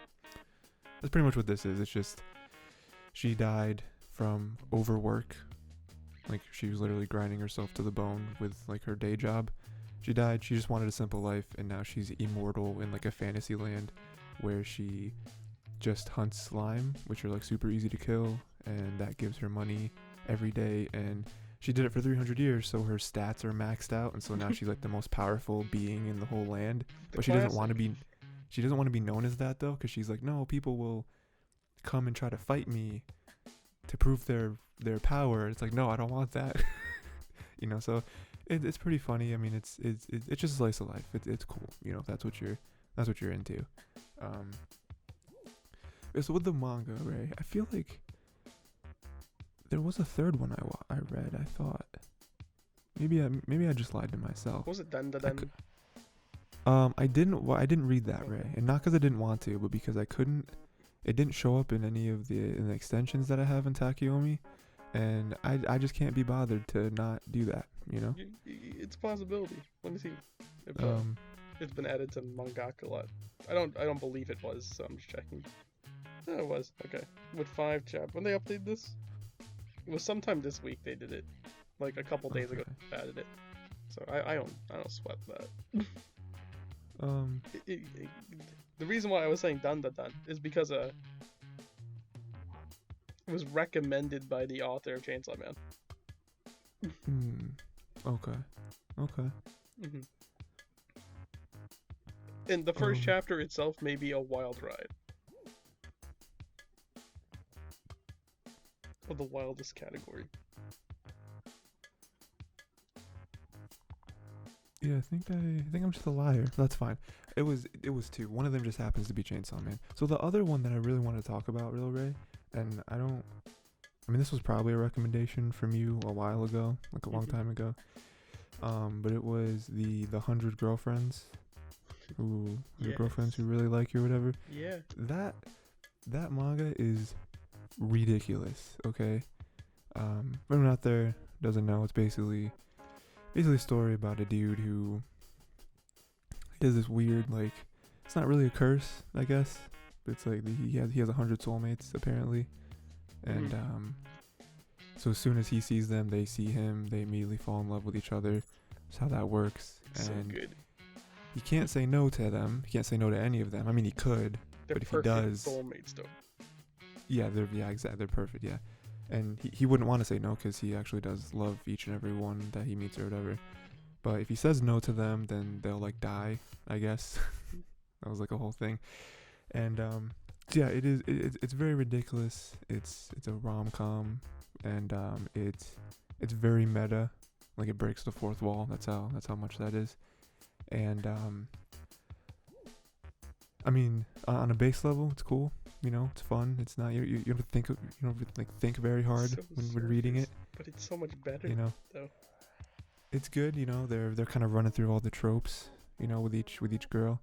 I do have some issues with it, Ray. So have you read this? Have you like read it all the way where it's? I don't think I'm caught up to where it is right now. I'm like a couple chapters behind. Let me see how far you may have read up to. So 100. Okay. Because I do have a couple issues with this. The last it says I've read up to was 35. So you tell me what you have for like 51 chapters. Okay, well I'm completely caught up in it, but I think mine might be behind. I feel like my Takeyomi is garbage. Okay, it is 51. Yeah, I'm completely caught up. So okay. How much do you? I don't want to spoil anything for you. I don't mind spoilers for this. Like, I just think of it as like a nice light ride I'm going through. Okay, because there are. So again, they're going through all the tropes. They have the ones they have like the tsundere and the like super shy one, and then the sports one, whatever. Right? There are two that I have an issue with. And I don't know how I feel about it. I don't know how I feel about it. What are the two you have a problem with?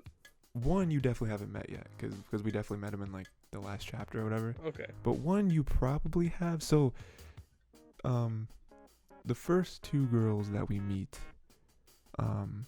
it's like one that's like super outgoing with her feelings, like a little too much, and then we have the tsundere, right?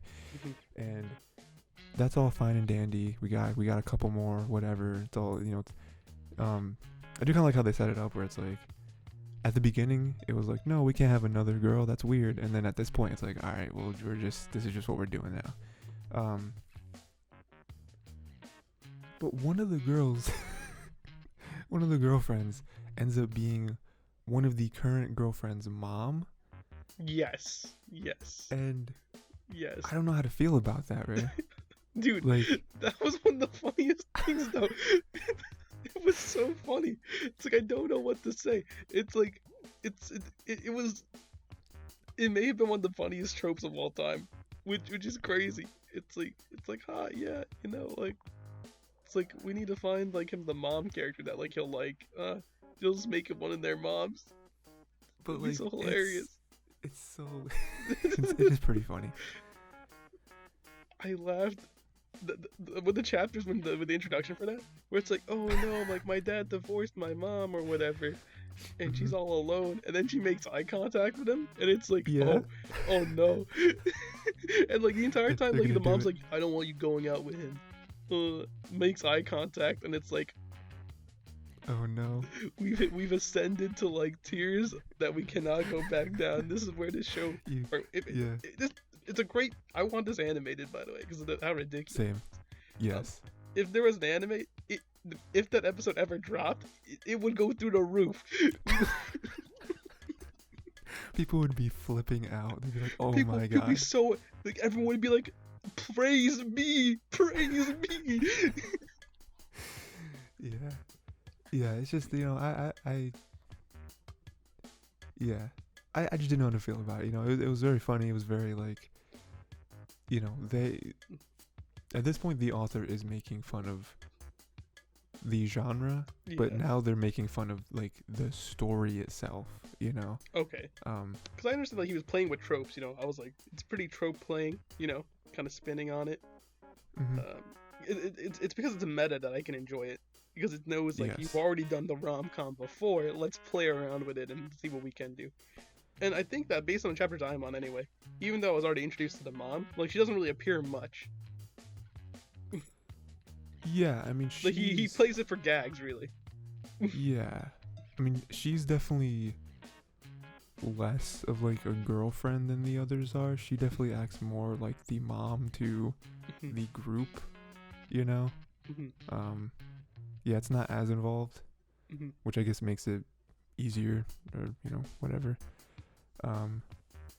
Yeah, that was the first character I had an issue with, but I got over it pretty quickly, because I was like, okay, I mean, I guess that's fine. You know, I guess, like, it's, you know, with the way the story is, whatever, right? It was bound to happen at one point. It was 100. Yeah. So the second character, and this is spoilers for you, Ray, because you haven't gotten there yet. Literally in like chapter 50. Okay, so it's funny you say that, because you know, you're just saying how like, oh, this got into an anime, we'd be like, oh my god, this is nuts. This one, I think, would get the anime canceled. I think they'd be like, you know what? As Raymen goes to chapter, I don't know if we can do this anyway. A1 is like, you know what? We're cutting our losses. Yeah, because they just did it. Like, now one of his girlfriends is his cousin, like his actual cousin. And it's not okay, because not only is it his actual real cousin, but she's like younger. She's like in like her first year of like secondary school, whereas he's in what are they in, like what's third? like seniors in high school or like middle school, I guess. Are they in middle school? Yeah. So it's junior like, high, yeah. yeah, it's like she's like younger than him, which is like weird because I don't like that, you know. And it's so bad, Ray, that they have a very meta fourth wall breaking joke where they say like, oh man, I forget what this Yeah. publication's name is that they put it under, but they're. I just came onto the second page of the chapter, and this is what I'm greeted with. Yes, are you really okay with this? Because they're doing it. And there hasn't been a chapter. I don't know how often these chapters release, Ray, but there hasn't been a chapter that's come out in an amount of time. I don't know if it's a normal amount of time or not, but I'm not gonna say it got canceled, but I just think it's really funny that was like the last, the most recent chapter, and this is the one, Ray, that like I know how meta and how like tongue-in-cheek this story is, but with this new one, I don't know if I can continue to read this, Ray. I don't know how I feel about this. Yo, going into the chapter even more, is the uncle doing everything? What in the world? Yeah, and the uncle's like, I've been like, the uncle literally planned for our main character to come over and see his daughter. Like it was all him. It was all him that set this up because he was like, he literally says like, I know that my daughter has feelings for you, but she would have never confessed them herself. So I set this all up to kind of nudge her in the right direction. I'm just saying, Rick. I've read, you know, not as many manga as you. I've read a little bit of manga. I've watched a lot of anime, and this is the one where I'm like, I don't know about this, Ray. It's definitely played for gags here, but like it is, yeah. I hope he plays it like not so seriously with this, because like he knows that like this is like the publisher, and he's like, dude, like I'm gonna do some stuff right now. Yeah, because everyone up until this point, while if you do have any issues with any of the characters, it's like it's fine, you know, with the relationship and everything. Again, even the most problematic character in my mind up until this point was the mom, but even then, it's like it's not like connected. You know what I mean? Mm-hmm. But with this character, it's like, oh no, she's literally his cousin. Mm-hmm. I'm like, okay, I hope that they play this less romantic and more like they're family members, and he's just trying to help her understand what love is, you know. Mm-hmm. And like, hey, you don't really love me, it's just like I'm your older cousin. It's like, was it like determined that like she thinks he's a soulmate, or no? It's just like, well, like yeah, there was the whole like the zap or the flash or whatever it is that happens to everyone. That's the flash was for. Like, yeah. Oof. And so it's like it happened, but it's like, again, I agree with you, where I hope they play it in a certain way that's not like, oh no, they're soulmates. It's like, I don't know. Maybe they could be soulmates. Like shoes. I hope they play it more like, you know, like it's their family bond that like keeps them together. I agree. Yeah, I do hope they play it like that. And like, if anything, it's just like maybe like the first kiss, and then like never go anything past that, please. Oh God, no. I won't cancel. I don't even want them to do that. It's like that would be like the most I would tolerate. Sure. Yeah. Yeah. Yeah. So I just wanted to, you know, kind of talk about that, because overall I think the manga is pretty good. You know, again, it's a very like. It's very microwavable. You know what I mean? I like how I said that I would tolerate. I would still continue reading it, but I would be in disapproval. Yeah. No, I understood what you were trying to say. Yeah, I mean, overall. That was more for the audience. If anyone were to misinterpret my words there. Yeah, sure, of course. Like, I would continue reading it. It's a great manga. No, it's just one aspect of a manga I may have an issue with in the future. Thank you very much.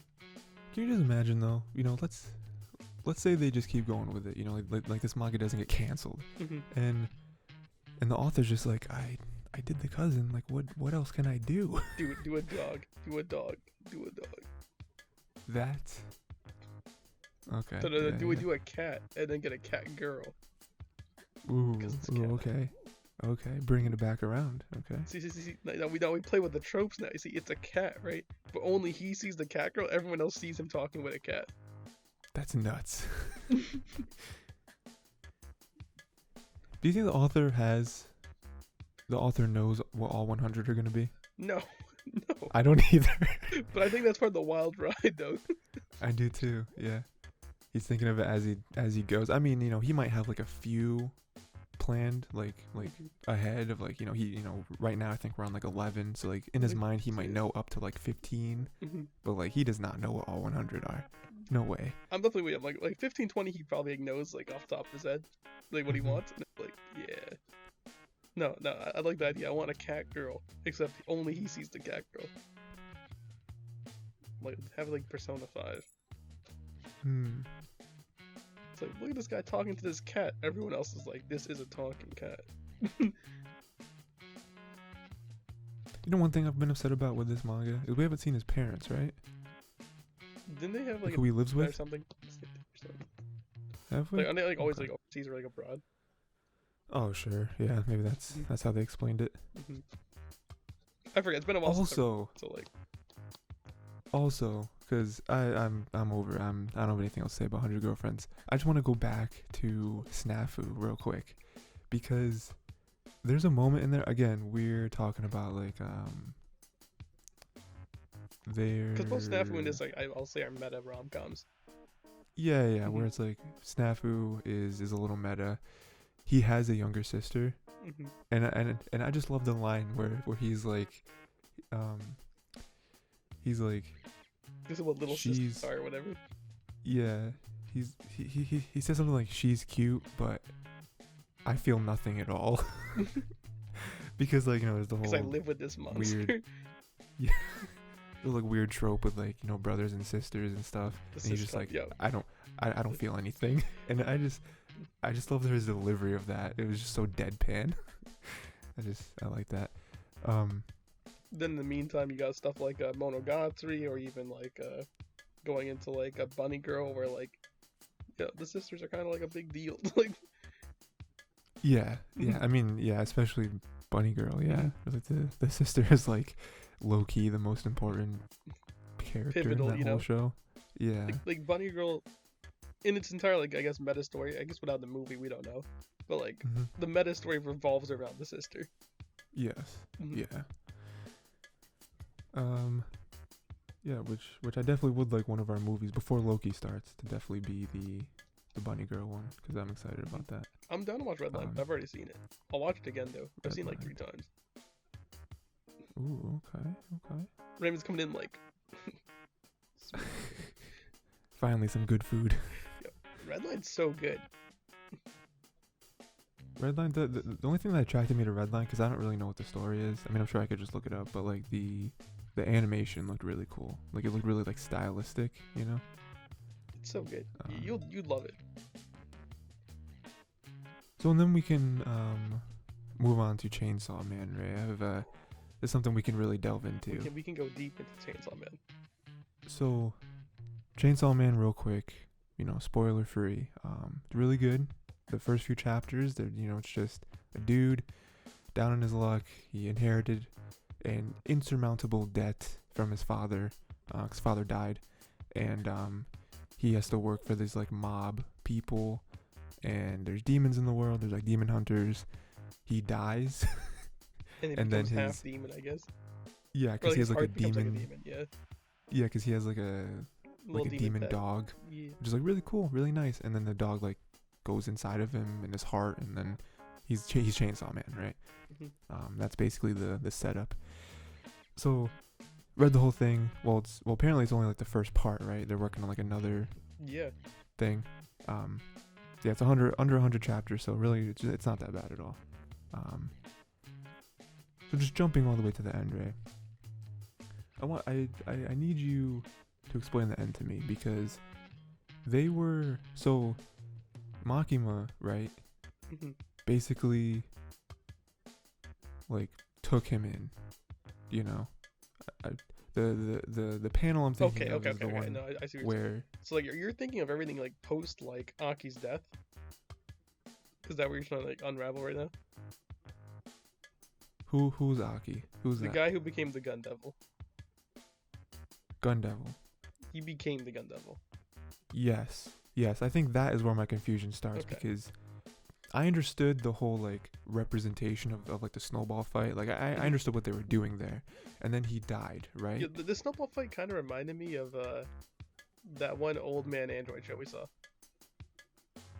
Oh, Inuyashiki. Yeah, it gave me Was those that like what it was called? Inuyashiki vibes. Yeah, Sure. but like Yeah, like no, I it's like get he's that. like flashing between him like murdering everyone, and then like in his head he's having a snowball fight with like Denji and Power. Mhm. Yeah. Power. Real quick side tangent.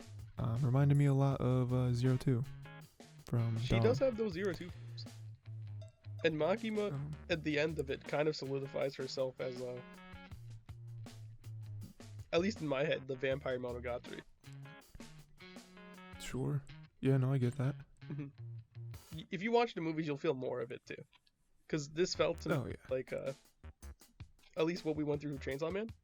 It felt like it was setting up something similar to like how Kizu Monogatari, if you were to go and watch all 3 movies, how that kind of sets up the story. So yeah, I do just kind of want to run through what I thought the ending was, and then you tell me why I'm wrong, because I don't quite understand it. Yeah, because exactly you said, Gun dies, whatever, and then it just kind of like new life, right? It's just kind of, we just pick up with Denji like living, and then so were they messing around with like time in the ending? Because I feel like he like went to her and was like, oh, he like wanted to be her dog, right? That was the thing, because he didn't want to, he would want to be like stress free. I don't gotta think, you know. And then that happened, and then she like killed Power, right? Very abruptly. It's crazy. I didn't like. How she kills Power is crazy, by the way. She's like, Denji opened the door. We'll kill Power. Yep. Yeah. And Denji's like, he doesn't. He opens the door, but the entire time he's thinking like, why is Power here? He's like, there's a cake. He's like, oh, it's my birthday. And then she's like, happy birthday, Denji. And then she just dies. Yeah. Wild. That was sad too. I liked Power. She wasn't like my favorite character, but she was cool. The best thing about Power though, at least some spoilers for the ending right now. Well, we've been talking spoilers the entire time for a while. Yeah. Power can come back. Like she says it herself. Yes, because she's like find me. Find the blood fiend. Bring me back. Yeah, we'll meet again. So we know we got Power coming back too. yeah, we definitely do. I just don't understand like the timing of it, because then like they go and they're back at the like building, right, at like their work, I guess. And, like everyone's like bowing down to them. It's like, oh man, it's crazy. And then something. What comes in? That's not the gun devil that comes in, right? It's something else that like tries to attack them, right? The ending of Chainsaw Man is just kind of like, you know, like remember Fire Punch just got like more and more crazy as you kept going. Yeah. This author loves doing this type of stuff that just messes with you. I don't think it's any bending of time though. I think what's happening is that Makima has full control, so she's like running everything. Okay. I mean, yeah, because I know that her thing is she has like the power of control, basically.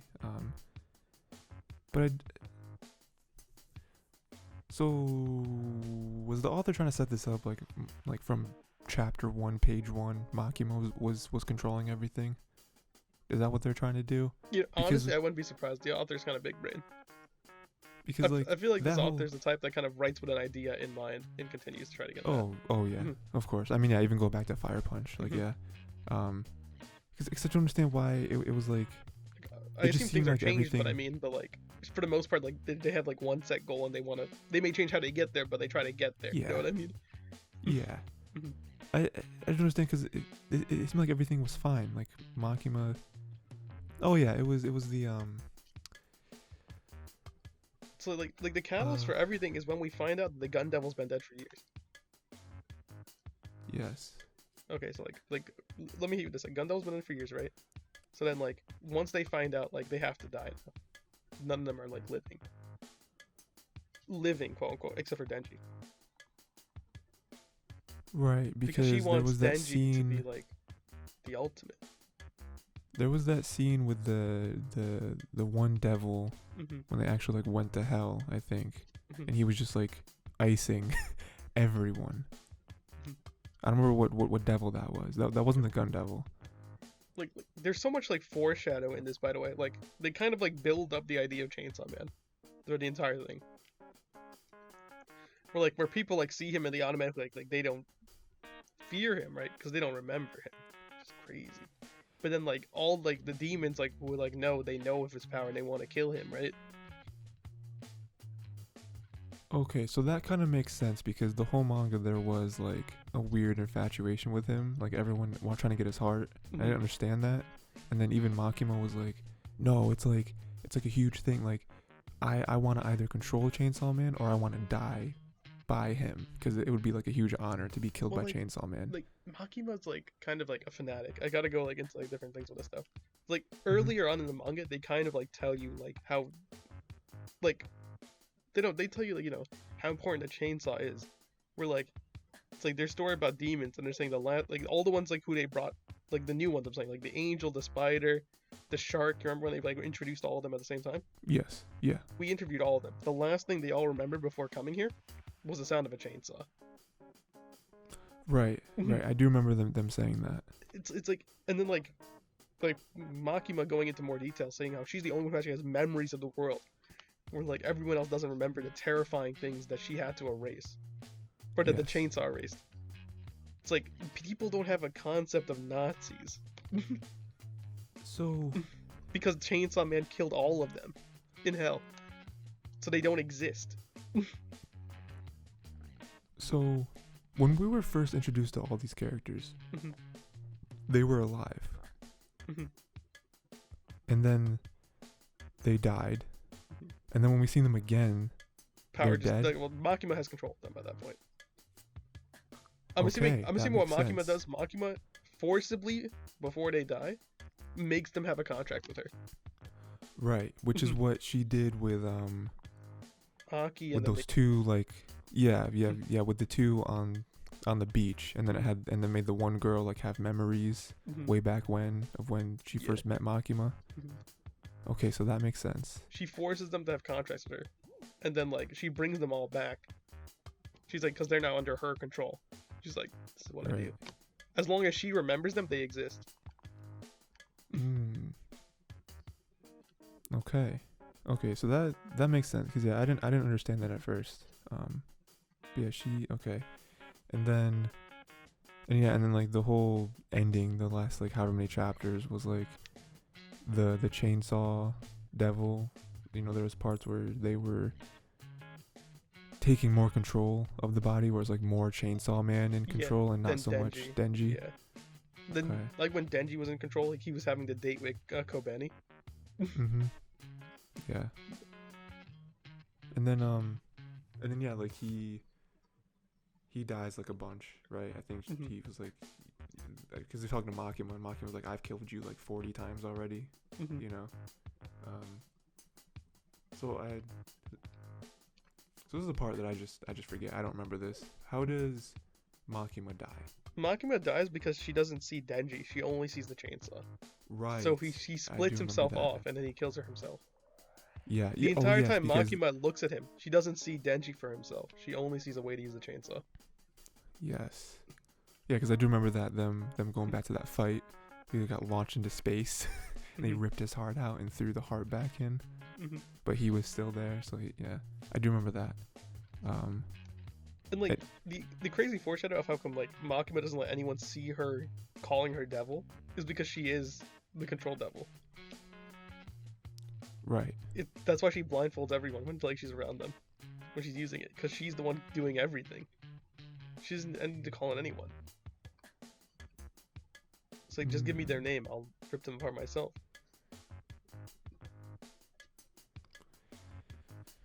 Okay.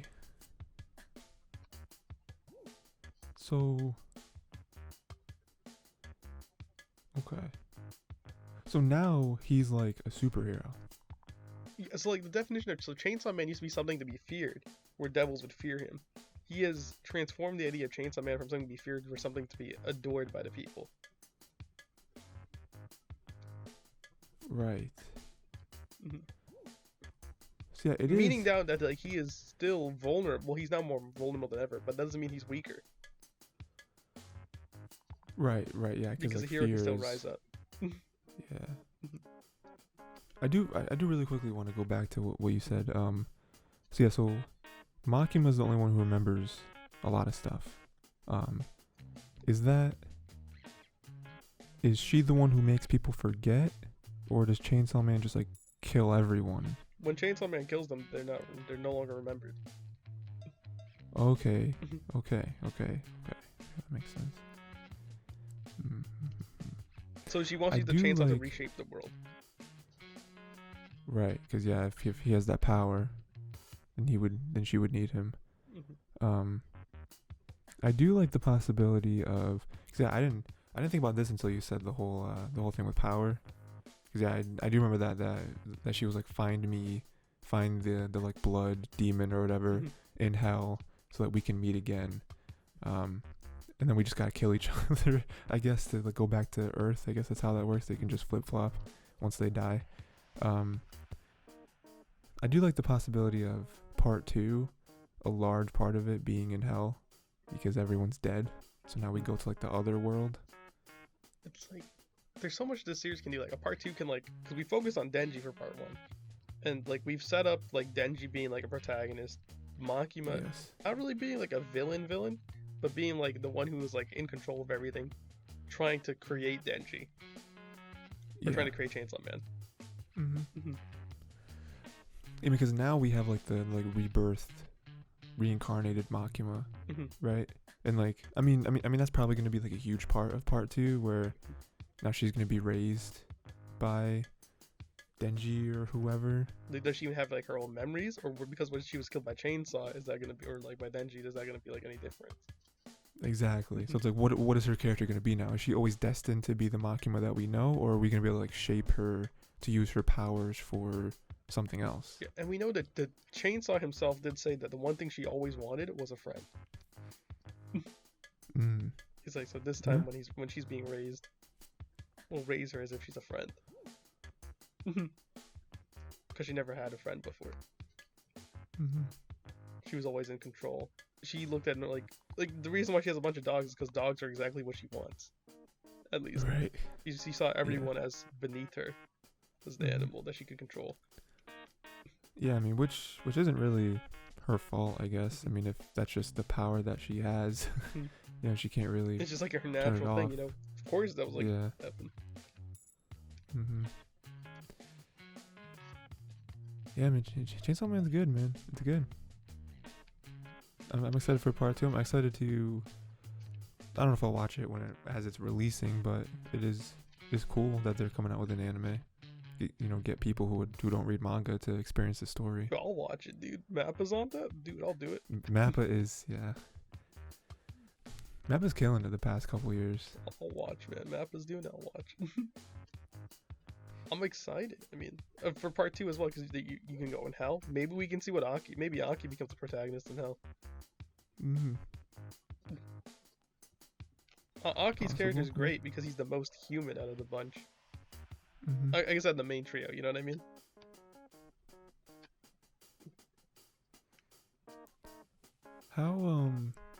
How popular was this compared to Fire Punch? This was more popular, at least because like this was actually like bundled, in like Jump or in one of the jumps. Right. Yeah. Fire Punch was. Yeah, man. Chainsaw Man. Yeah, I definitely put it up there. I think that people should read this. Like Fire Punch, or I guess wait.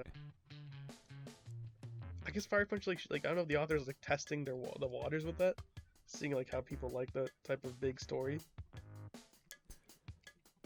Yeah, I definitely feel like Fire Punch is harder to get into than Chainsaw Man is.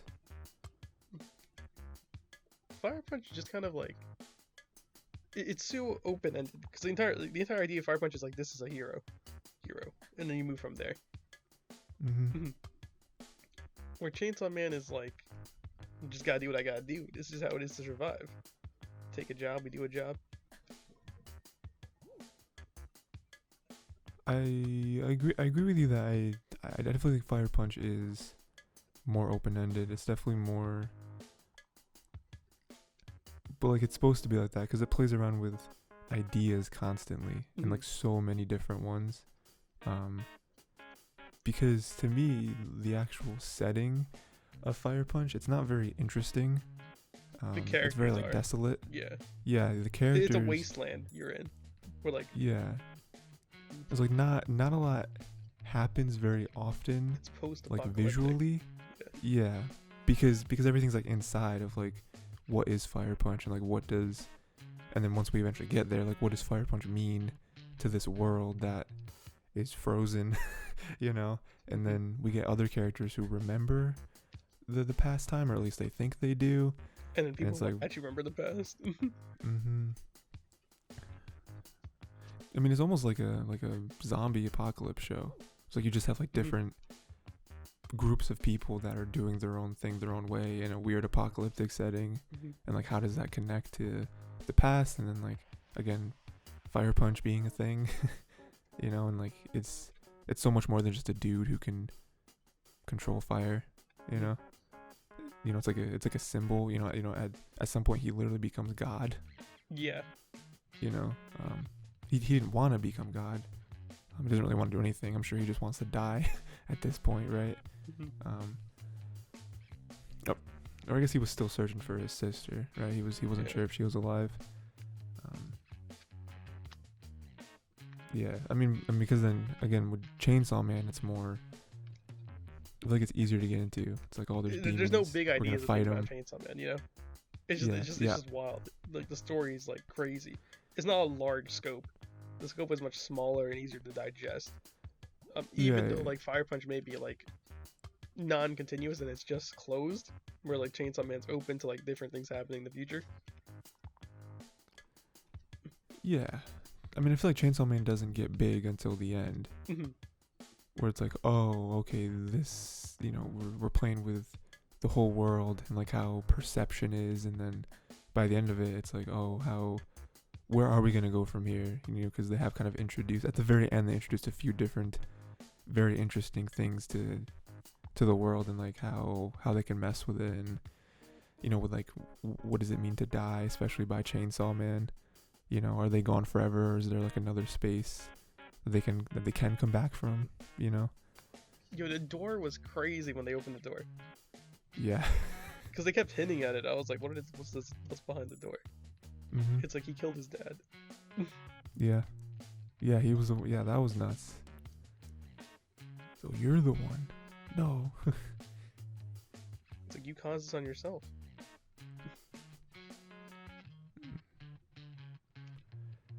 Because wasn't it like he thought he was abusive though? So it's like, to me, if that's true, that's, I don't know.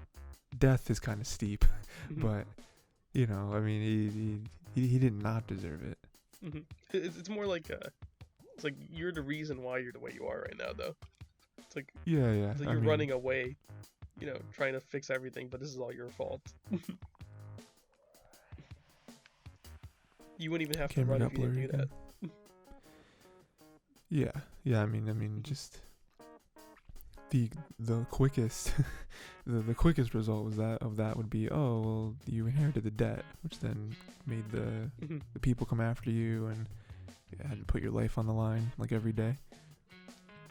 It was so sad. He was like, yeah, you know, some people have enough money to put jam on toast, jam on bread, but me, nah, just bread. I just eat bread. It got kind of real quick with that too. And then like when he got recruited by Makima and like he could have anything, he just started getting bread with like various butters and jams on them, and I was like, dude, there's a lot more to life than bread. You can get other food. And like it's so sad, but they play it for comedy, where it's like he will eat anything with nutritional value. Yeah. It's like she vomited in his mouth for the first. Dude, kiss, that was so gross. And he's like, I have to eat it though. I hated it. Because then there was even a flashback scene where he was like looking at like rats or something that was eating vomit, and he was like, huh, wood, such low creatures. You know? And then flash forward to now. And he's like, I must digest. Yeah, I was, didn't like that. Yeah, man, I like Chainsaw Man. I gotta get another.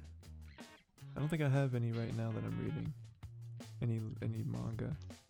I think I've taken a brief break from manga and I started reading Hellboy. Ooh. It's like a legendary comic, I guess, and I've it's pretty good so far. It must be that indie comics. It's pretty good so far. I didn't know what the story was of Hellboy.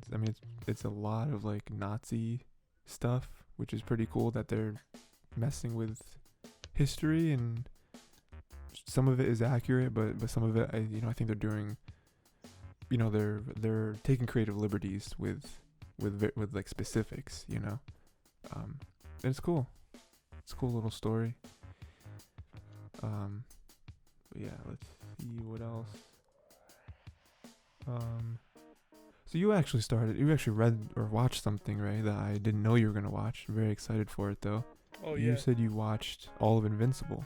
I have consumed all of Invincible, all 8 episodes of Invincible. So yeah, just context for the listeners. Invincible comic by Robert Kirkman, and same dude who did Walking Dead, which you've probably heard of Walking Dead at the very least. It's an indie comic. It's small, you gotta really search in your local bookstores for it. And Invincible is just a superhero comic that seems very normal at the beginning, and then it takes some turns, and you understand why people put it so high. They put it on such a high pedestal, right? So the interesting thing here is that Ray watched the entire first season because Invincible cartoon just came out. I haven't watched it yet, but I've read like a third of the entire series. It's very long. It's a lot longer than I want it to be. Okay, so if you read a third, you've definitely read where the show is then. Yeah, so spoiler free, definitely watch it or read it, whatever you fancy, it's good. Spoiler filled though, Ray. I want to hear what season 1 was, because I don't know what they covered in season 1. I do know that they flip some stuff around, they do change things here and there. But I do know what you thought of season 1, and then what season 1 actually was, like where it ended and stuff as well.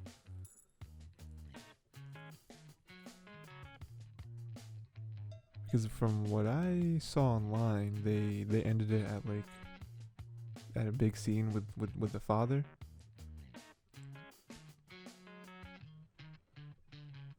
Which is I think the moment that the comic book readers are like, hey, this is it. This is the twist. This is the turn that you gotta wait for,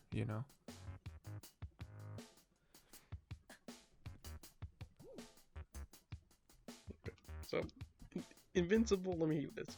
So when I first started Invincible, I heard a lot of people saying, it's like The Boys, and I'm like, that's crazy. I'll see if I can get into it. Maybe it'll be fancy. There's 2 different ways to look at it. The best comparison I've heard for anyone interested in Invincible versus The Boys is that Invincible takes the superhero scale and just turns it up to 11. We're these characters are still for the entirety purposes of Invincible superheroes. Where you have something like The Boys, where none of the heroes, exception just I guess if we're watching the show Starlight, are real heroes. Sure. Even Starlight, people could argue, is not a real hero in some cases. In which case you just have people who are mostly under greed or under some other type of gain, and they're just doing heroes for that purpose. Where in Invincible, everyone's a hero because they want to be a hero. Yeah. But that's not what, Invincible. Everyone's excited for what happens in Invincible. So Invincible last episode ends with the big fight between J.K. Simmons and Invincible. Omni-Man and Invincible, his son. Mm-hmm. With the Omni-Man taking a brutal victory and then leaving into space. This is a third through the episode, by the way. And then the rest of the episode is more hey, you have the Guardians of the Globe. They're cleaning up the bloodstain, so that they're finally taking like their mantle. You have both Invincible and Adam Eve telling like their two friends, "Hey, we're Invincible and Adam Eve." That's crazy. Like actually coming out with it to in the open with them. And then really just the aftermath. Like they get to see like what happens when they come out. So basically, he comes out like a couple weeks afterwards, like all fine. His mom's like emotionally damaged by what happened. And the world's not really the same afterwards. They're like this tragic attack of Omni-Man on Invincible, like the city, and how it went under. I don't know what city is, probably Chicago or something. So, can I ask, why was Omni-Man? Why was Omni-Man Invincible fighting? Omni-Man was fighting Invincible? Why? Because he's like, well, he starts off with episode 7 where like Omni-Man straight up like twists. Where Omni-Man, was it bisects? I forgot his name.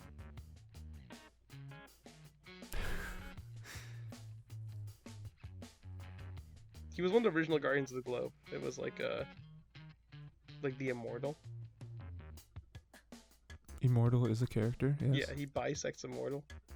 Like Immortal comes back because I think the twins like revived Immortal, and they were going to mind control him, but he just took off the mind control gear and just went after like Omni-Man. And then like Omni-Man like bisects him. Straight like takes off like his upper body from his lower body. Okay, there is something that I'm trying to get to, but I don't know if it happened in the show, so I don't want to say it. So and like, then why? Like Omni-Man's like, dude, we conquer planets. You, me, the people I'm from. I forget his people's race again. It's like we conquer planets. We're super strong. We live forever. We are just a breed of perfection. We conquer them. We make them better. We give them universal healthcare. If they don't listen, they die. But I mean, like, if they bend to our will, we save them.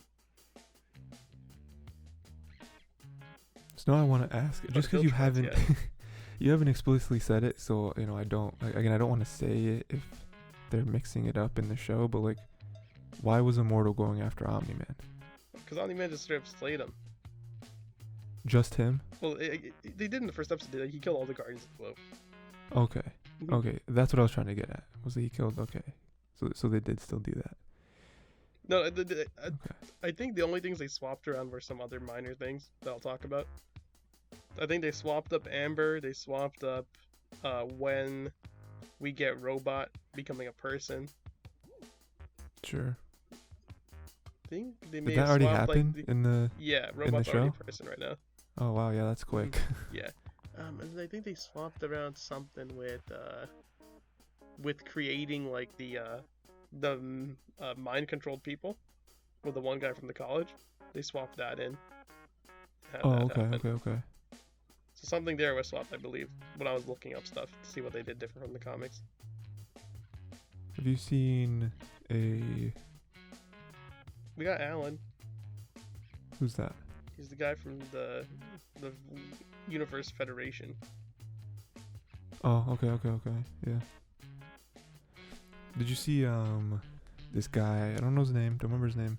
Got the Martian. He's a dude who he can. His whole thing at the beginning is that he is finding versions of himself from other dimensions. Have you seen him yet? No. Okay.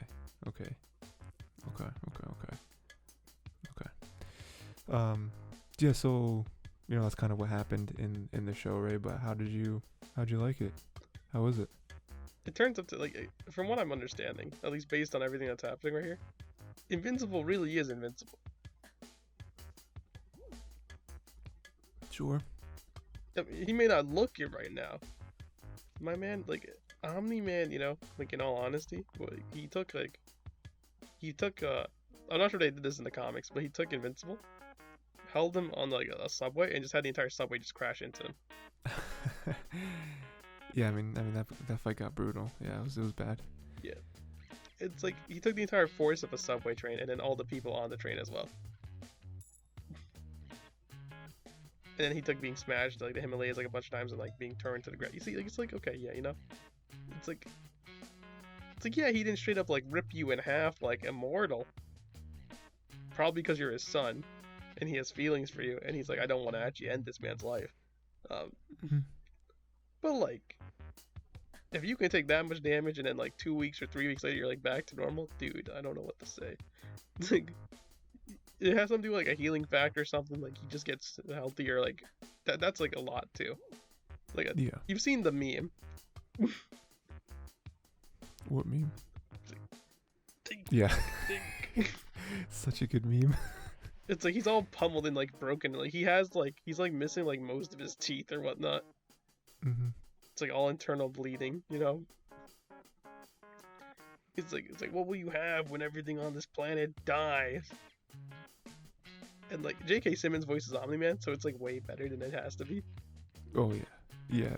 I mean, that is one reason I'm excited to eventually watch the show, because they have an all-star lineup for their cast. The cast. cast is like really good. Like Mark Hamill's like the guy who makes the suits. Yeah, which is a cool character. Oh yeah, there's another. They might not have gotten to it yet. Have they talked about Omni-Man's books? Like really talked about his books? They haven't gone into super detail with that, but they went into like how like it was his cover, how like he pretends to be like a travel writer, and he actually writes books. Okay. And like that's like they say like at least officially that he's like dead. So like the sales for his books are going like through the roof, and they're getting the money for that. Yeah. Okay. We haven't actually delved into that yet.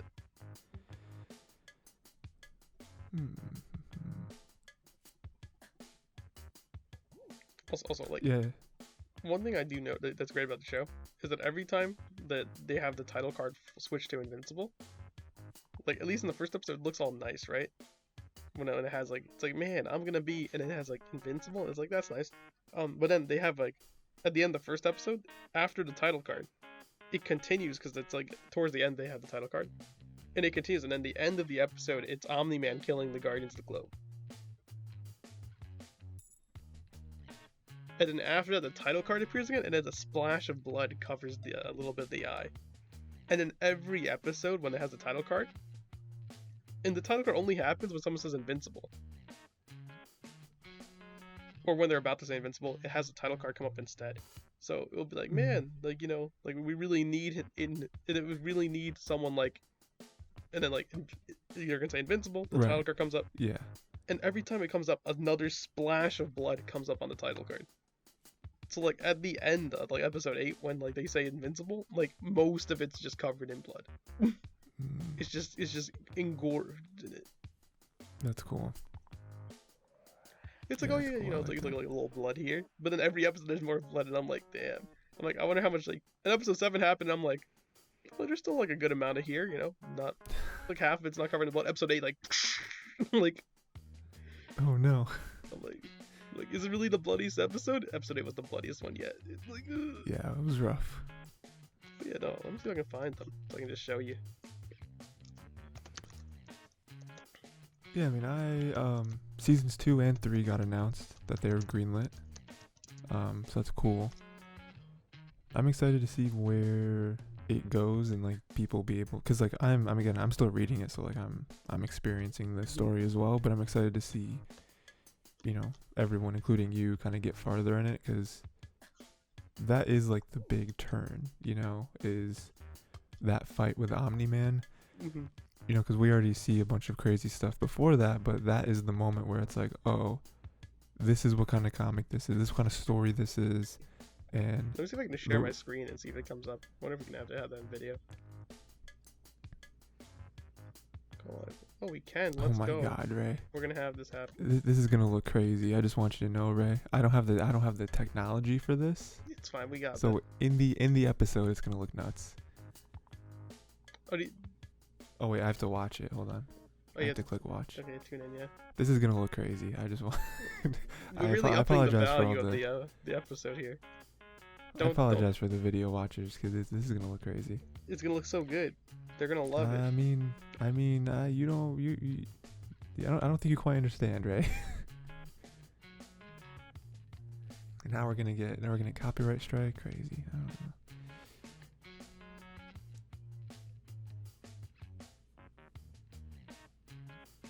See a little blood. Yep. Oh, I see what they're doing.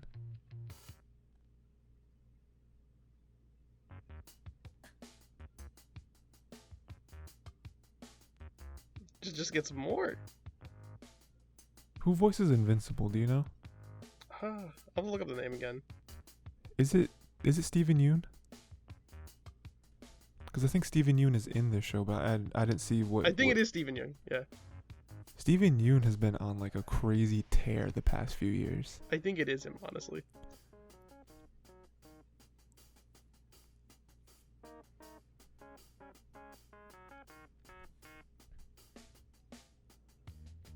Also, that's Robot. Yeah. I don't know if he looks like this in the comics, so. Yeah, I think so. You see what I mean? Like you see, it's like how much blood they're really gonna put on here, you know? I'm like, half it's still pretty good, you know? And it's like glorp. Like. Yeah. This is cool. I wonder if Robert Kirkman is the one who had that idea, because they've done pretty cool things with the Walking Dead title cards, where it's kind of like this, where I mean, with the main show, like the Walking Dead, it's just kind of standard for every season. But with Fear the Walking Dead, right, which is a spinoff, every episode it kind of looks different. The title card, it kind of has like different images or whatever with it. I really like that they do that. So I wonder whose idea that was, to be like, hey, every time they say Invincible, we're gonna have the title card and it's gonna have blood, you know, kind of accumulate over the episodes. Cause it starts cool with like idea. a little drop, and like it just gets a little splashier and splashier. But the last episode's the most gruesome, because that's where Omni-Man like turns it up to 11. He's like, dude, we're really gonna show you how it's done. We're gonna go crazy. Yeah, so I already know stuff, so I do want to ask you, Ray, what do you think is gonna happen next? Any theories, anything like that? I did not look up things from the comics a bit ago. Not recently, like when it came out. I'll probably reading them as well. Because I just want to have like an idea. I guess I don't know why I decided to do that. I'm just excited. I don't know what's actually gonna happen, because there's like, first of all, I was like, how long is the comic? And I was like, dude, it's actually like pretty long. Yeah. I can probably read all of it, but it's like extensively long. It's like, I'll have to like dive deep in and be like, oh, well, time to hear. Oh boy.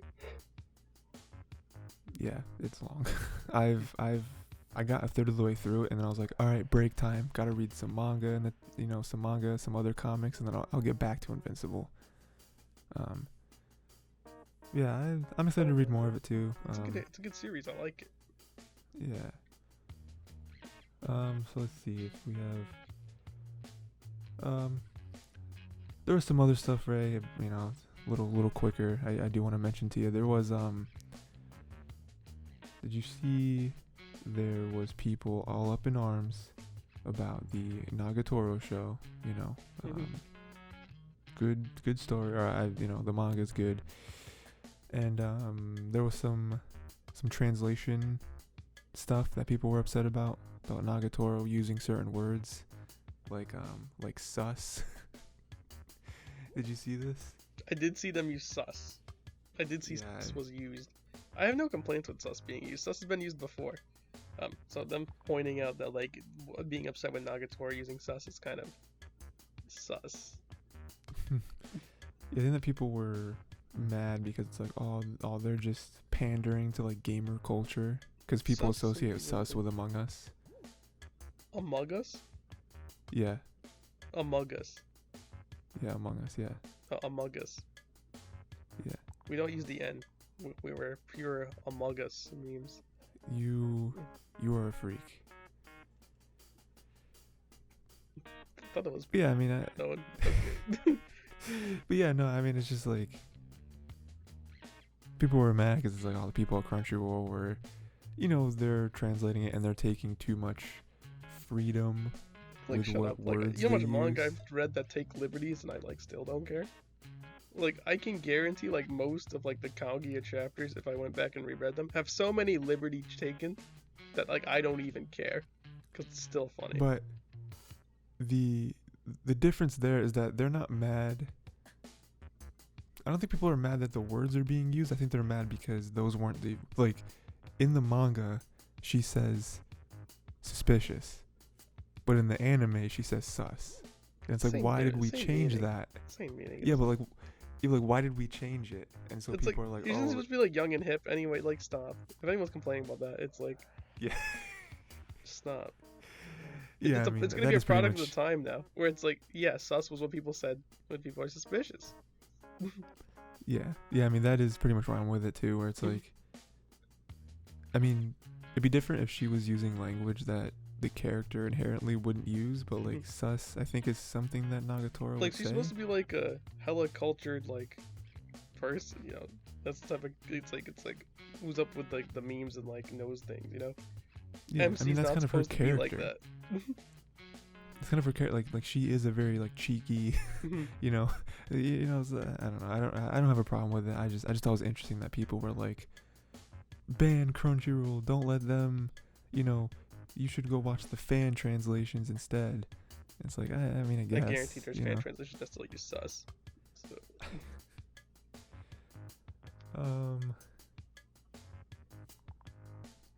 Let's see. Another thing I just wanted to mention, Ray. Finally, the Percy Jackson series, they are starting their casting. Thought that'd be an interesting little tidbit to throw in there. Maybe I'll go and fucking. Ray, if you were to go, okay, well, if you were to just be in the room and like just slightly, you know, just start an audition for Percy Jackson, even if you don't make it past like the first round or whatever, I don't know. That would be amazing. Just like, even if you were there and they were like, you're not really what we're looking for. Like, you don't even get to audition. It's just like, they have certain characters in mind and, you know, whatever. Yo, maybe I could be like the guy, the fat, like, stepfather. I feel like that's a bit of a stretch. They may hate me for it, actually, because they'll be like, you're too young, and I don't think you can be mean to people. It's like, also, you don't smoke or drink, so I don't know how we're gonna do this. It's like for drinking, honestly, I mean, but you don't smoke, you can't really sell this guy. Yeah. I really couldn't see you being him. I want to see if they'll take me for Dionysus. Ooh, okay. Mr. D. Yeah, got like the wine and the. What does he always play? What are they always playing? Like Pinochle. Make me or like something? one of the satyrs, or like a side character. Like, can I be one of the statues in like Medusa's garden? That'd be really funny, actually. That'd be an awesome role. It's like I'm out like eating a chili dog, and it's like, just hold this pose.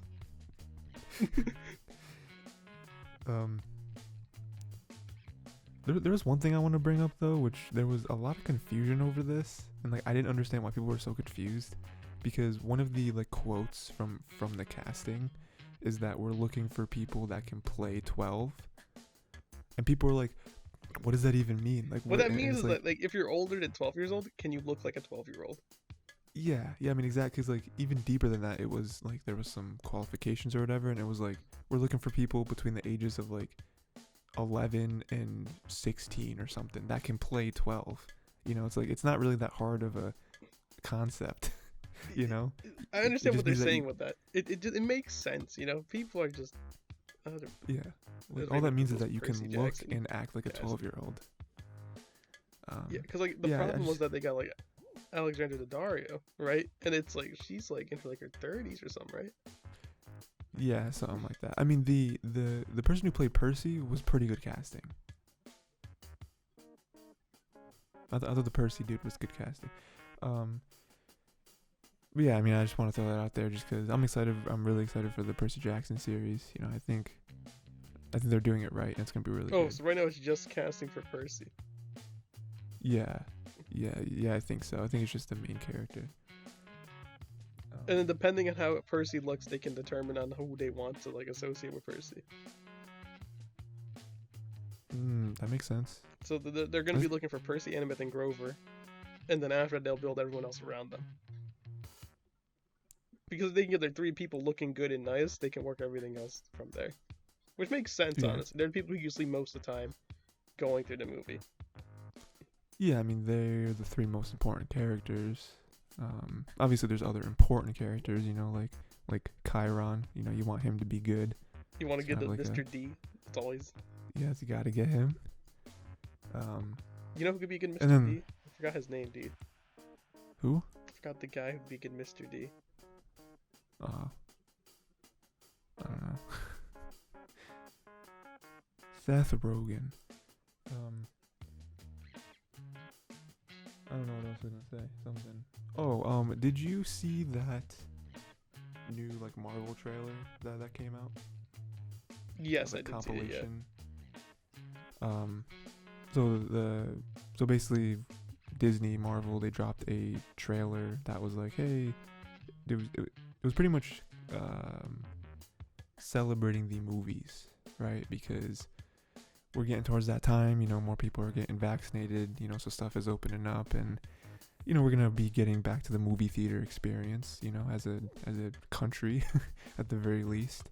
And so they dropped this, I assume, to just be like, hey, we're gonna be in theaters, we're gonna be getting that back, so it's gonna be awesome. Like 3 or 4 years of movies, or 3 years of movies, basically they stated. Yeah, so they pretty much, from what I can tell, they kind of confirmed what this phase is going to be. You know, just in the movie side. And 2 interesting aspects of this. I mean, there was some dates that we didn't really know before, but the 2 biggest things is that we got what the Black Panther title is called and what the Captain Marvel 2 title is called, because we didn't know that before. And for Black Panther, it's Black Panther Wakanda Forever, which makes sense on both a story standpoint, I think, and then from the obvious, you know, Chadwick Boseman, you know, not being able to reprise his role, you know, so it makes sense on multiple levels, I think. And it's also like vague enough that we can't really look into that, you know, of like, oh, what's gonna happen, you know. And then we got Captain Marvel 2, which I thought is the more interesting one. The Marvels, yeah, because we got the new Captain Marvel as well, which was shown in WandaVision. Yes, yeah. Which is gonna be cool, because like that pretty much is gonna surround Captain Marvel, Rambo, the Rambo daughter, and then Ms. Marvel, who we haven't seen yet, but she's getting her own Disney Plus show, which is coming out, I think, next year. I don't remember exactly. So that'll be really cool. But I did think that title was more interesting because they didn't call it Captain Marvel 2. You know, and I wonder if that was a big thing for them, because they know about the whole, what happened when Captain Marvel came out was there's a lot of review bombing, you know, just pretty much because the main character was a woman. That's pretty much why people hated it. I know that we've already had a discussion before. We have a very separate issue with like Captain Marvel than other people. Yeah, I mean, I think Captain Marvel is a very like mid movie.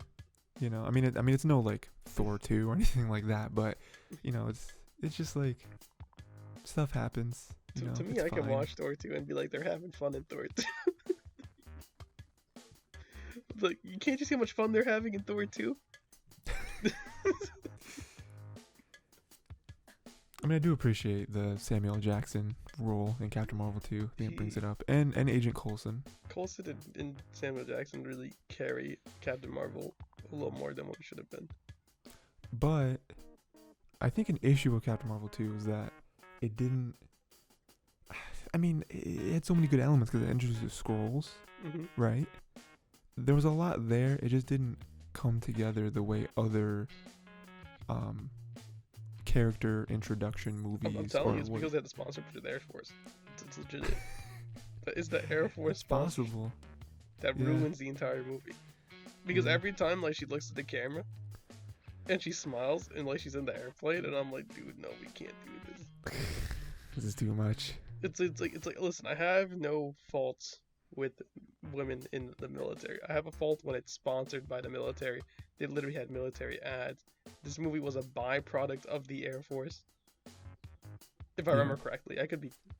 I want to make sure it's the Air Force, by the way. Let me just, before I start saying nonsense. Yeah, I mean, yeah, like on my end, again, I just don't think it came together. You know, I think it had a lot of really cool aspects. I'm a lot more hopeful for Miss Marvel. I don't care much more about Captain Marvel's character. It is the Air Force. Okay, good. Okay. Yeah, I mean, I don't really care too much more about Captain Marvel's character than I did with the last movie. I mean, we did see her in the Avengers. We didn't see her in Infinity War, right? It was only Endgame. Only Endgame, yeah. Right, because we didn't even get the Captain Marvel movie until, I think that was the movie before Endgame, right? Yeah, it was Captain Marvel into Endgame. Yeah. But there was some cool stuff she did in Endgame, you know, that She was pretty good in Endgame, honestly. Like, my complaints are strictly with Captain Marvel, the movie. Sure, yeah. Yeah, even like Rambo's character seems interesting. I'll be interested to see what she is in like more of a lead role, where she had a big role in WandaVision, but it wasn't really about her, you know. And then even Ms. Marvel, we haven't even seen yet, but it looks like good casting. It looks like they're, you know, with the Disney Plus shows, they're not missing so far. We only got 2, but they're doing a great job. So 2 out of I think 2 I'm more. You know, you're gonna good success right there. Yeah, 2 out of 2. And Loki can't be bad, right? If like, Loki's there's no bad, way. There's no one will recover. Is the answer. No, yeah, no one will recover. No one will recover. The entire internet will remember and shame them for Loki. Yeah. Because like, okay, like this is me like saying things because like I know exactly like what I'm talking about here, like how specific scenes in Endgame, or like Civil War, or any big movie. You know, I'm including Captain Marvel in this. Specific scenes are sometimes like marketed and like filmed for specific shareholders to get. Oh yeah, 100%. And in Captain Marvel, it's heavily accentuated with the Air Force scenes, where like she references the Air Force, which is like my main problem with the movie. It's like she's strong because she joined the military is like the hint that they're getting at. You know what I'm saying? Whereas okay. like no, yeah, I get that. We're like the entire point, if I want a female character that's strong, is because she's strong because she's strong. I don't want anything else here than like anything else coming in. You know, like Wonder Woman is like, oh, she's strong because she's strong. Yeah. Like, and then we look at like other female characters that are done right. Like Gamora was done pretty well beforehand. You know. Even Nebula. I mean, Nebula her name. I was gonna say it, but I really did forget. That like blue girl. I was gonna be. I don't want to say Gamora's sister because that would have sounded whack. Thank you. Like Black Widow is strong because she's strong. Technically, the strongest Avenger because she's actually has like no powers. Yeah. And she's just doing whatever. And the Hawkeye, I guess too, but his power is probably just really good accuracy. So I can do this real good. I can like aim real good. Dude, I watched. I've been going through more Marvel. I haven't actually watched any recently, but Pepper's I did one of the strongest characters. Pepper's pretty good, yeah. And she did you hear the rumor? Anything until like Endgame. I guess like did you hear the rumor that she's not going to be in any more Marvel stuff? I wouldn't be surprised. Like Gwyneth Paltrow kind of like ruined it herself when she did the candle thing. But like, wouldn't that be nuts though? Like she got the suit. No, but like I see it as Disney covering themselves at this point. Like with her going crazy with like on her social media, they're like she's always been crazy though. Yeah, but like after the last like couple of years, it's like we finally killed Iron Man, so we don't need you anymore. I don't know what I was gonna say. Something about something. WandaVision strong too. Wanda's one of the stronger characters too. You know, I'm just saying like I had no problem with strong, but like the entire point of like the Captain Marvel movie is it's portrayed that she's strong because she went to the Air Force. I don't like that.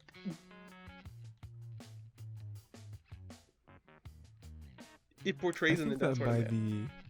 I think that by the end, I think she sheds that. You're correct. You're correct. It is more like she's strong because she's kind of strong. But the way the movie leads up to that point, you know what I mean? The way it develops. Yeah, yeah. No, I mean like her backstory is definitely that. And like how a lot of her development is that. But I do feel like once she starts becoming Captain Marvel, I think that she kind of rejects all of that she previously knew, because even when she was training on the whatever planet or whatever whatever that was, it's like she wasn't really getting anywhere, and like she wanted to become a part of like their military, but it was like, nah, I'm just not good at it, like I don't understand. So I mean, like, yeah, I think that most well. Yeah, that's true. Yeah.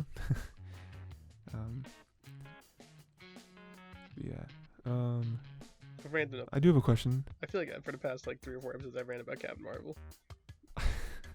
I don't know. Yeah, I mean, it's fine. I do have a question that I just thought of. Do you think we're going to see Infinity Stones going forward? Potentially. I don't think it's going to happen immediately. I think it may have to give them like a year or so to start popping back up, if anything. I mean, because we don't have Infinity Stones anymore, right? As long as Steve was able to bring them all back. Yeah, it's also like the line, I use the stones to destroy the stones. But from what we understand is that the stones, nothing can really be destroyed. At least like from like anything that's like in the comics, from what we understand. So I don't know how they're going to play around with it. And that's also crazy to me that it's like, I destroyed the Infinity Stones, and the worst that happened was I just kind of almost died. Like, to me, the stones that... Didn't they, like, create the universe, basically? Yeah. They're the core. Like, they were Yeah, so, like, the stones that, for all intents and purposes, created the universe, when they were destroyed from existence, it didn't even, like, blow up a planet. You know? I think it's because he used their own power against them, though. Like, he used the other stones to, like he had the lines connecting the stones to other stones, and he's like, this way. Yeah. It's like this would result in the least amount of damage.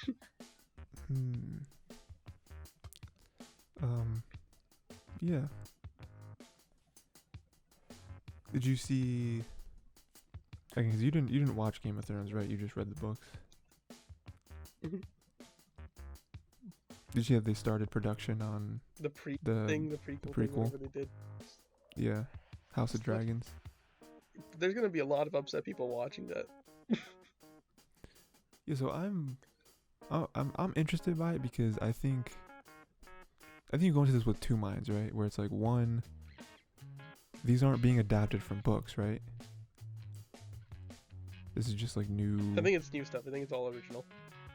Right, which is scary, because the whole reason why the first 5 seasons of Game of Thrones was the best show ever made, because it was based off books that were amazing, right? So this new stuff, scary. But then the other part that I am excited for is that it is brand new. You know, it is a way for them to tell their own story and hopefully make it really good and kind of wash the bad taste out of all of our mouths from season 8. It's like, you know,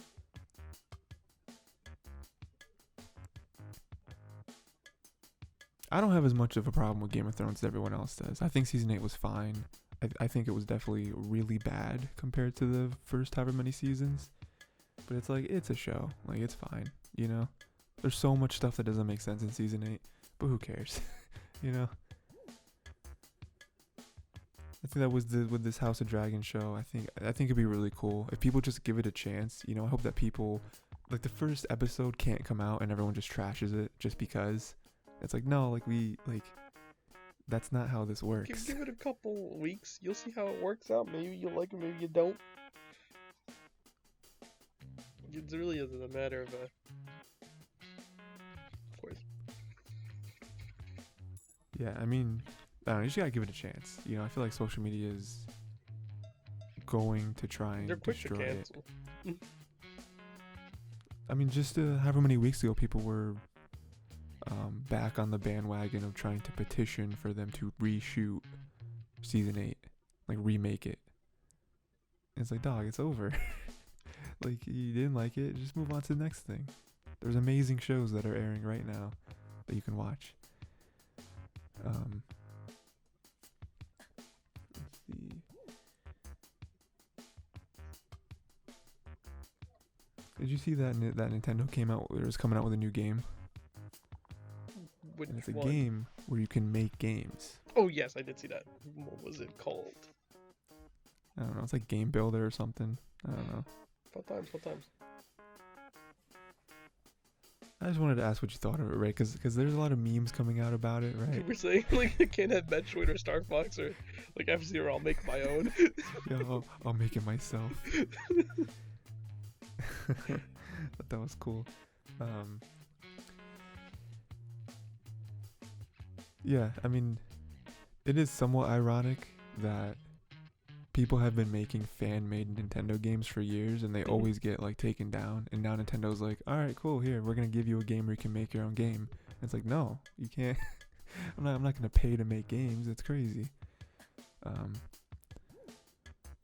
You should be paying me for the amazing games we've been making. We made a better version of the remastered Mario 64. Come on. All you did was update some skins. Which is interesting because if you didn't know this, right? If you didn't know about a little game called Dreams, Sony already did this about a year ago. Dreams did come out, dude, and it was pretty good. Didn't someone actually make Mario 64 in Dreams? Oh yeah, people have made amazing things in Dreams. Like Dreams is such an underrated title. And I guarantee you the tools in this Nintendo version not going to be as good as as in Dreams, just because with the software or the hardware. And I think people are going to focus a lot more on like 2D titles when it comes to the Nintendo version than trying to make 3D stuff. Yeah, I thought that was interesting that they did that. You know, I think it's cool when Nintendo still tries to be like weird and show that why they aren't Xbox or PlayStation, even though PlayStation already did this. I think it's cool. And the last thing I have on my list, which is something I was thinking about. I don't know how much we're gonna go into it, but I was thinking about how crazy the concept of camping is. You know what I mean? Where it's like, we've advanced so far, why would we go back? Why are we buying tents? Why are we doing it? You know? Camping is you want to be one with nature. We already discovered fire. Why am I making a fire? You know? I don't need it. You know? It's like nature and all that. I don't like it. But yeah, I just want to let you know that I was thinking about camping and I thought it was weird. I haven't been camping in forever, so I don't know. It's great outdoors. Oh. Only you can prevent wildfires, right? Oh man. Yeah. So Ray, what are we doing next week, Ray? What are our plans? Promare. Promare. Yep. Anime. Which ones? Who knows? I don't know, man. Just pick two. Just do whatever. We'll watch Boku no It should be Pico and no. Don't want to do that. Crayon Shin-chan. Okay. That's a joke. I'm not sure that second one's real. It is. I'm not sure that's a. Oh, it is real. Like, okay. actually, the Mal leaked out. So he's doing that. Let me give you the real list because Ray is an idiot apparently. I'm actually from the future. You see, that was an alternate thing. Yeah, I don't believe that. I don't because if you were from the future, that's pretty cruel that you didn't warn me that my computer was gonna shut off. Doesn't seem like you're a real friend, you know? Seems like you're a fake friend. Somebody say a not real friend. Oh man, that's tough. Yeah, we're doing Promare, Wikipedia page. which is by Studio Trigger, a studio that I think we both like very much. You know, their products. I do. I know I do. We're doing the old stuff, which is SNAFU and Megalo Box. There's two shows that are ramping up. It's pretty good. That's what I should do. I should watch the Nazanon Man. I don't know what you just said. The new Trigger show that's out this season. Oh, okay. The Nazanon. Yeah, not really. That's pretty much all we have planned, right? I mean, there's nothing really.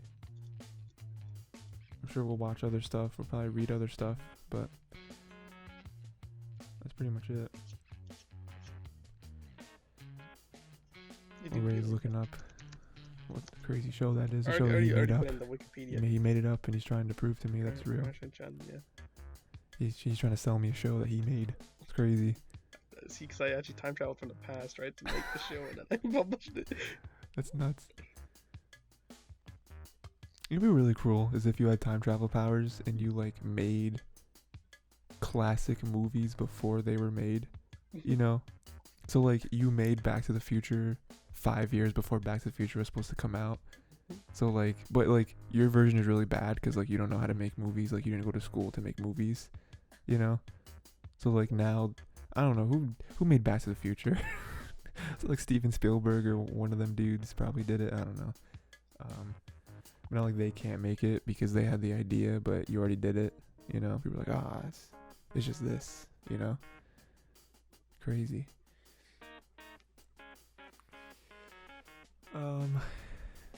Yeah, Ray. I think that's all. Do you have anything else you want to lie about today?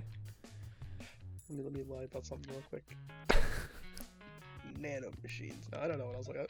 That was pretty good. Captain Marvel was a good movie. Jam-packed episode. Yeah, we had a lot of stuff. A lot of anime. A lot of. Maybe I'll actually dive into some season of RWBY. Maybe like season 5. I believe I'm stuck on right now. You're stuck on 5, Ray? That's so far. It's so far.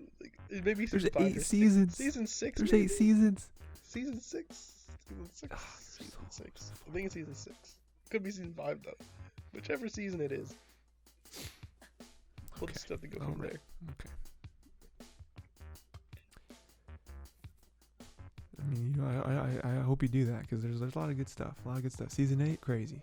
Season 8 ends and you're like, I've heard things turn up. I've heard so much things happen because I've been reading spoilers because I don't really mind for spoilers. I'm gonna be honestly. Sweet. Turns out Salem is Ruby's mom. Plot twist. Oz, what were you doing? Crazy. I like that you blame Oz. That he is somehow involved in this. What are you doing? What are you doing, Oz? How did this happen? Here's a video. Yeah. I'll send you. Go ahead. Yeah. It's a rap, but I thought it sounded like it could be in Ruby, so I was like, maybe you can give that a listen. Okay. Yeah, you send it to me. I just did. It's so good. Okay. It's in the Discord chat here, so you're gonna have it in the general chat here. Okay. Yeah, I'll give that a if listen. If you want, I will. I'll give that a spin. So I'll try going into maybe Queen's Gambit, maybe Ruby, then we can talk about those in more detail. I was lucky to do Invincible. You have no idea. I was like, you mean all of Invincible's already out? Yeah, it's easy when it's all out, right? Because then you can kind of see it. You know? I was like, it's only 8 episodes. Can't be that bad. They all were like 40 minutes, and I'm like, I can do that. That's not bad. Yeah. It's affordable. It's like a minivan.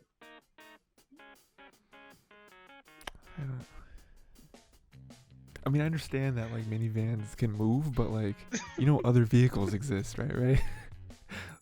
I feel like minivans are more like into like afford because you got like, your sporty vehicles, Minivans are kind of like in the lower tier. I don't think they're like super expensive. It's like a minivan. Sure. What about like an SUV? See, SUV is not that. It's coughing up money right there. Dollar bills, y'all. And with that, I'm gonna make that the name of this episode.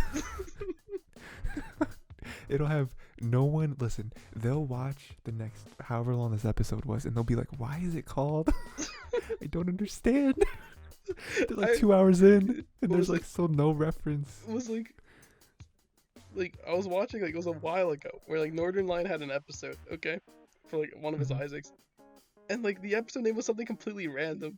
It was in the last 5 minutes. He's like, "I'm naming the episode this now because no one can stop me." It's like, not even relevant. I'll make it now. No one man should have all this power. No one man should have all this power. But yeah, no, okay. I don't know why I thought about Wu-Tang real quick. Cash rules everything around me. That's wow, man. I didn't even have anything to say to that. What was it? No. Actually, no. I remember the bit now. I remember the bit. It was the G-Unit steel drums every time. Yeah, that was really funny. It was I have to watch it. I forget what song it was. It was oh, it was PIMP. That's what it was. It was PIMP, but why is it? It's like. But then when you go more deep into it, though, it's like the steel drums happen like for like most of the G-Unit songs. Yeah. It's a staple. It's like that's their call, dude. The steel drums. Oh no, they're G-Unit. Wasn't like you were like walking in like a dark alley and you just hear the drums playing? You're like, oh no, what's happening? It's like PIMP. We're Snoop Double G. Snoop Oh no, there's so many acronyms. Why do we spell everything? It's an old joke. It just came to me because I was trying to remember what it was. I gotta listen to steel drums one more time. Let me. Can't end the episode before I listen to these steel drums. Okay. G-Unit. It's a PIMP because we got it simple. PIMP. Yeah, man, it's good.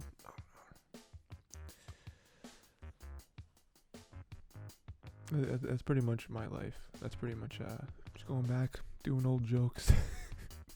You only have about a year's worth of jokes, Ray, and then when the new year starts, you just say them all again. That's the best part, though. The jokes just get better with age, though. You just keep saying them over and over again. Are you sure? Are you sure that's how that works? I think it's they true, just get better? dude. Like, you gotta know, like, I mean, like, listen, like, why does a chicken cross the road? It's such a classic, iconic joke. It's a classic, yeah. Hundreds of years later, it just gets funnier, you know? Are you listening to it right now? Is that what you're doing? I already heard it, yeah. It's so good. It's like bum. Wow, man, no. And then trying to. I felt like I could hear it. Yeah, so with that, Ray's jamming out to some G-Unit. So I think that's usually the sign that we should end the episode. It was just funny. And because it's not like just like one G-Unit song, dude. It's like you go like down the list, and then the steel drums happen like a bunch of them, and it's like, dude, no. Yeah. Yeah, so like I said, next time on schedule, just make sure you watch Promare, make sure you watch 5 and 6 of both SNAFU and Megalo Box, and it should be a bunch of other stuff, but that's just the homework, and oh, no glare for you guys. Protecting it from glare. Yeah, and just check out some other episodes when they come out. It'd be a lot of fun. We have other episodes. We got some more stuff coming out soon. Some stuff that I'm planning that will probably never come out because I'm a huge procrastinator. But at some point we'll get some Maybe I'll new read stuff. more manga. Who knows? I've been on a manga hiatus for the most part. Maybe, I've only been reading One Piece. That's a slippery slope. But yeah, so until next time, Ray and everyone else, we'll see you next week. Hopefully we do next week.